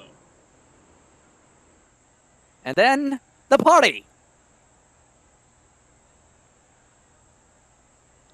Wow, that was something. Mm-hmm. I am curious on who full throttled into it, but okay. Well, race officials will definitely be taking a look at that once this is done. But the leader, Beltrami Salami. You know who's in second? Ross Banfield, who has been terrible today. Can this be the day he overcomes the gremlins of Daytona? Possibly, and how about Jordan Slater getting back on the lead lap? That is huge because he has a possible race-winning car here. But it's not going to be easy from the tail because we have only had one DNF. If we need to pass 25 cars to do it. A little bit of a tall order, but possible, especially given the chance that there could be more incidents that happen. But now with that being said here, as the Lucky Dog is confirmed for Slater this time, what a storyline would Banfield be here? Because we talked about UDocs having a lot of struggles today to keep up with the main pack. That doesn't matter if you have the track position for the final restart. And right now, Banfield trying to keep up a streak where he's won a race coming in for 4 seasons straight. And already looking to check that box in race 2. He had a top 5 in the first round in the Predator round in the top split last time. We'll see how this all plays out here, as we should be getting the 1 to go signal here next time by for our competitors. So, or at least a 2 to go signal next time by, since no one came down pit road in front of the leaders. There's a lot of discussion over the radio on the green-white-checkered situation. This is a good time to talk about that real quickly. In terms of this race and its respective rule structure here today, it's pretty key to consider 2 attempts are available for green-white-checkers. So if it comes down to it, up to 2 overtime attempts. If we were to get the white flag, it's a simple race to the checkered. If there was an incident in a green-white-checkered situation, if needed, then we would have that final attempt utilized. If there's an incident before the white flag, then we'd finish under caution. Just want to get that out of the way now, because right now, we're looking at a 6-lap shootout if we were to finish it out from here. To play it by ear and see what happens amongst the competitors. Let's see if the lights are going to come out on the pace car this time by. Expect them to. It is a quick yellow racetrack. And indeed. Yes, they are. Double them up. Let's go back at it. And then there were 11 who had a chance. Beltrami, Banfield, Hassan and Close, Hamlin, Johnson, Dellariva and Fox, Anderson, Herzog, and then Jordan Slater, who needs to pass them all. It's time to giddy up and ride. In turn, a lot of potential for a first-time winner. Banfield, once those in top 4, once the only ones not in the no-win club. Everyone else in the top 4 looking for win 1 here. See what happens as the field gets themselves ready to go. Keep an eye on the competitors as they try to get themselves situated. It is going to be a dash to the finish. 6 laps. We're happy to have you with us here for the conclusion of this race. For those of you tuning in on Grid Vision. And as they go, we'll see how this all plays out. 11 drivers battling for that top step here and win the Intimidator. Get the gold coin that they will receive, or the silver medal, or their medal that they receive here, which is a coin. I don't know why I said that. It's been a long day. Let's just focus on getting the win here. Hey, you're not wrong. They do get a coin and a virtual NFT as well. Yes, they do. And I got to say, they do amazing work with some of the amazing graphics for these Intimidator races, where they started using the AI system to make the graphic artwork for the posters for these events. It's actually pretty hard when you think about it, because you have to get the right description in. But it's time to find the right descriptors on who gets the win today. Lots of drivers looking to try and get win number 1 in their careers here. Does anybody have a chance to get around Beltrami? He's so excited, he hits the green very early. Ooh, that might be a little detrimental there for Bob Beltrami. We'll see how it works out for him as he sets themselves up. But Banfield and Hassan and Hamlin are right there. Top 4 as Hamlin goes to the top side. Hamlin, no help, caution! And we're back under yellow, and this sets up a possible natural GWC. Sebastian Jackson, a part of the trigger, as well as Jonathan Diggs. Let's take a look at the replay here of what happened. Remember that 3 wide at the back?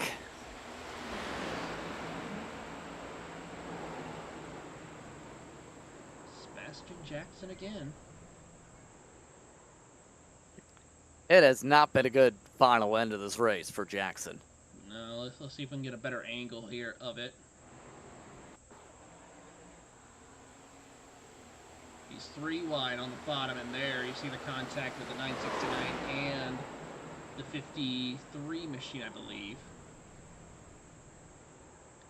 And that, in turn, spins around the 87 of Jackson.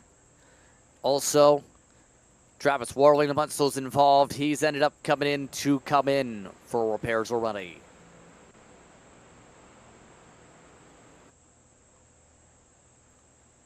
That car up the middle, by the way, was Travis Bentley. And that means Beltrami holds onto the lead over Banfield and Hamlin. And now, this sets up a possible natural green-white-checkered instead of a 6-lap shootout. See how this plays out and see if we'll get that green-white-checkered event here to wrap up the event here at Daytona. See how quickly, though, they get themselves situated to get 2 to green and 1 to green.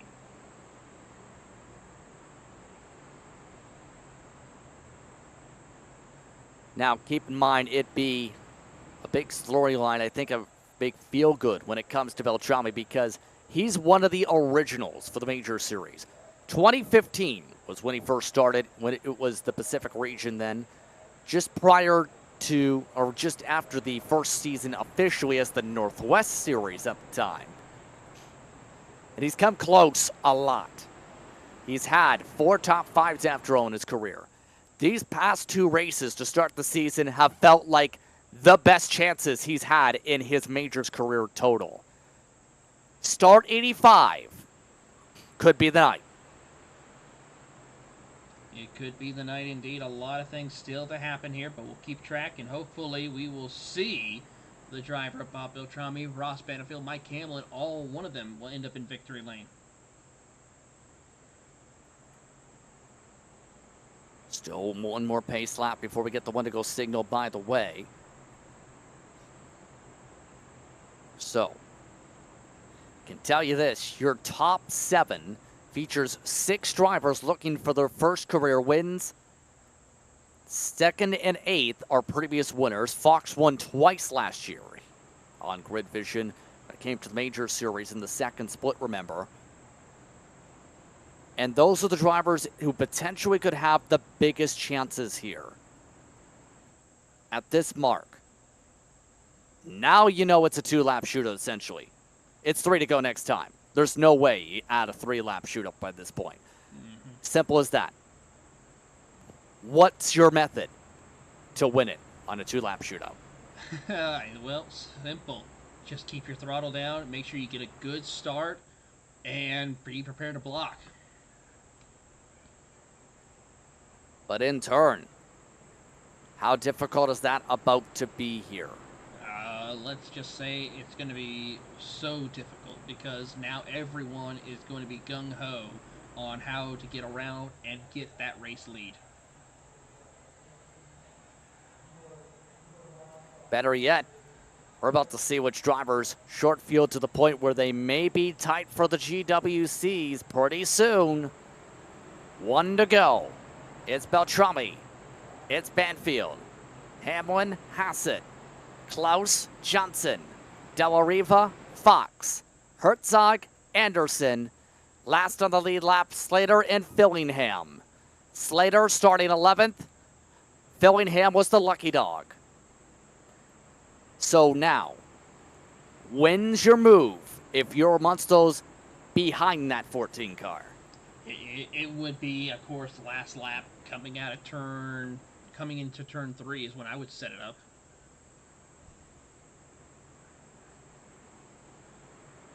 Let's find out how this goes. Who's your pick, though, for this shootout to win it?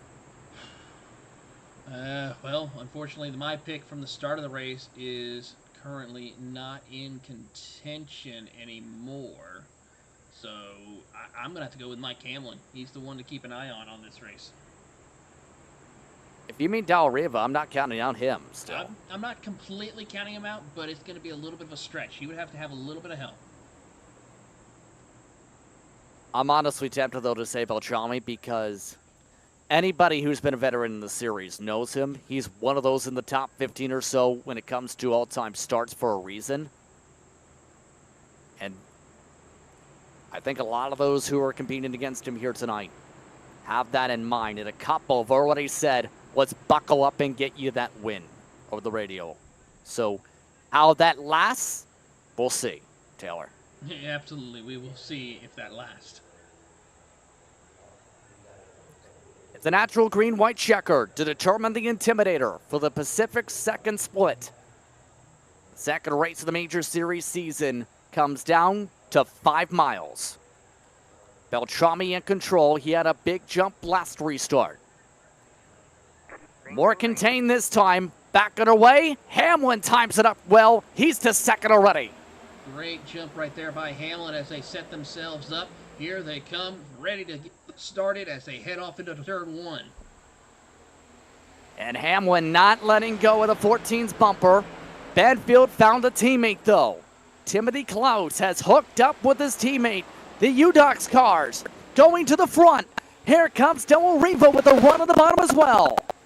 Oh, Della Riva gets a great run. He's going to stay tucked up behind, but here comes Mark Herzog in and amongst the mix. Here comes 3 wide. Here comes the tandem. Hassett and contact. Down the line, Timothy Klaus tried. They all save it. Oh, my goodness. Wow. What a pass. What a save for everyone here tonight. Coming to the white flag. White flag up at the stand. They take said white flag. It's official. It's down to 2.5 miles. Holding on his Banfield, looking to get the victory for a 5th straight season. Here comes Hamlin. He gets pushed up. Beltrami moves to 3rd. Hassett trying to keep on the nose of the 777. Here they come down the Daytona Superstretch for the final time. Who will be able to make it stick? Hassett is in the catbird seat, but Beltrami right there to capitalize as they head down into turn 3. Here comes Della Riva. Della Riva shoving Beltrami. The Dog Bear car for the lead. Beltrami gets the run. Banfield trying to get a run on the inside. A poke from Hamlin. Della Riva checks out at the stripe for the win. It is Della Riva. Della Riva. Holy He gets it by 3/1000ths of a second. Oh my goodness, have you ever? That was one of the closest finishes, I have to say, we've seen here on Grid Vision. Tempers flurried under the cooldown lap, but it's Della Riva who leads only one lap, the lap, for the win.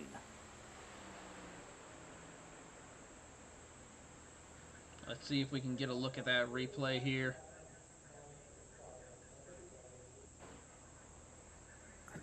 And there was a big hesitation because it was that close.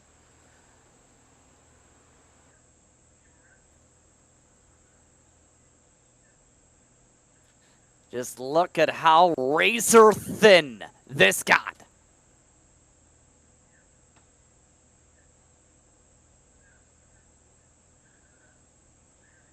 Like, right there. Wow. Absolutely amazing.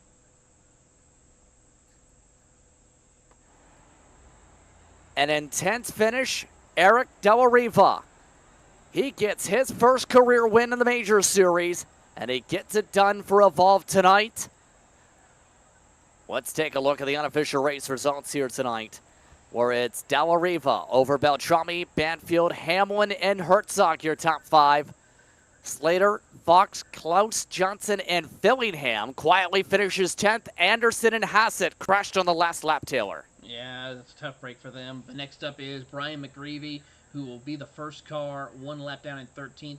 And then, of course, it's going to be Joseph Homan, Robbie Bradbury, Jason Lottridge, Sebastian Jackson, Brian Scribner, Tyler Bentley, and Don Dolson, your top 20 as they work their way through. Then, of course, last in the field group is Stephen Paulison, Jared Sebtek, Travis Warling, Daniel Stevens, Damian Coltley, Jonathan Diggs, Mark Stevenson, the only car to DNF here tonight. What an end to this one. Let's take a break. Post-race coverage after the break. You're watching Grid Vision. Hey, you know that guy who just before the green flag keys up his mic and asks, "Anybody got a setup?" Well, this is him. This is Adam, and hey, Adam needs some help. On the other hand, this guy over here, this is Steve. Steve is a solid racer and he knows his way around the garage. Steve's problem is time. With a job and a family, he can't find enough time to build competitive setups and to race as often as he likes. But as luck would have it, Steve knows a secret. He lets the Majors Garage crew chiefs do the setup work so he can focus on the racing. At majorsgarage.com, Steve can get setups for over 60 cars on the iRacing service. So no matter what series he wants to jump into, he is covered. Somebody, anybody, really should tell Adam. See you at the garage. Racing isn't easy, but experiencing it is. iRacing puts you in the driver's seat with the industry's leading sim racing game. Drive on laser scan replicas of the greatest racing circuits from around the world. Go head-to-head against other drivers chosen by skill-based matchmaking to ensure competitive racing at every level. Compete across all your favorite series. In officially licensed cars, engineered to deliver the most accurate driving experience possible.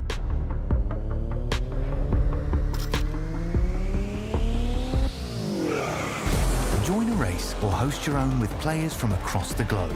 Race against the computer or in a league with friends.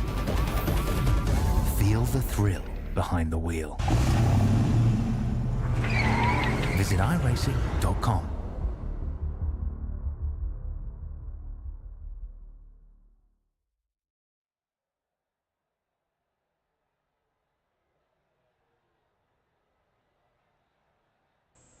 Welcome back to tonight's coverage of the Major Series, the second split for the Pacific region, and the Intimidator. Justin Prince Taylor Burris with you. Eric Della Riva gets the win with just one lap led. It's his first career victory in the Major Series. Oh, Canada indeed at the stripe.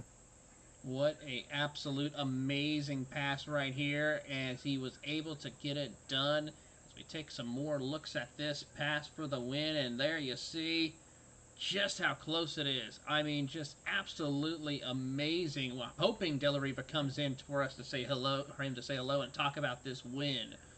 We'll give him a couple of minutes to see what the situation is, and then we'll see. But, I mean, also, if you think about it, how quickly this race went by. The race, in the end, about 3 hours. One of the quicker runs you'll see to the checker flag for a race like this. Hope to hear from some drivers pretty soon here, but again, was just saying you have to feel for Beltrami as well because he played that perfect. Della Riva made it clear he was willing to work with him until that final run to the end with that shove. Just 3 1,000ths from his first win in Start 85. Well, hopefully he can try again at Start 86. He's got plenty of opportunities throughout the rest of the year, but I think Bob Beltrami is definitely going to be one to get one of those top wins. So an unreal night here this evening.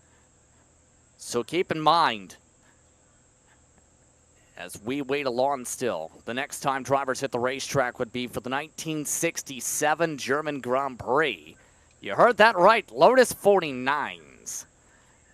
Well, that will be something to say the least, because you know what time that was at the time circuit-wise? Pretty much what is now the Nordschleife. They're going to be running the Industry Farthen, which is just the Nordschleife, I believe. Well, we do got somebody. We got Ross Banfield, so let's go ahead and drag him in and talk to Ross Banfield. Yes, indeed. He's now standing by. Ross, first of all, a shocker that you're in this split, but two, a top 3. Talk us through your night. It was rough to say the least, but you know, I figured I'm in it. I might as well, you know, try to put on a good show. So we were trying to stay strategized, but unfortunately we had some mishaps in the pit lane, as it tends to be with all long green flag runs. I lost a couple of the teammates either to like a speeding penalty, or one of them was on me. Like I didn't check up soon enough and I spun my other teammate, so that felt pretty bad.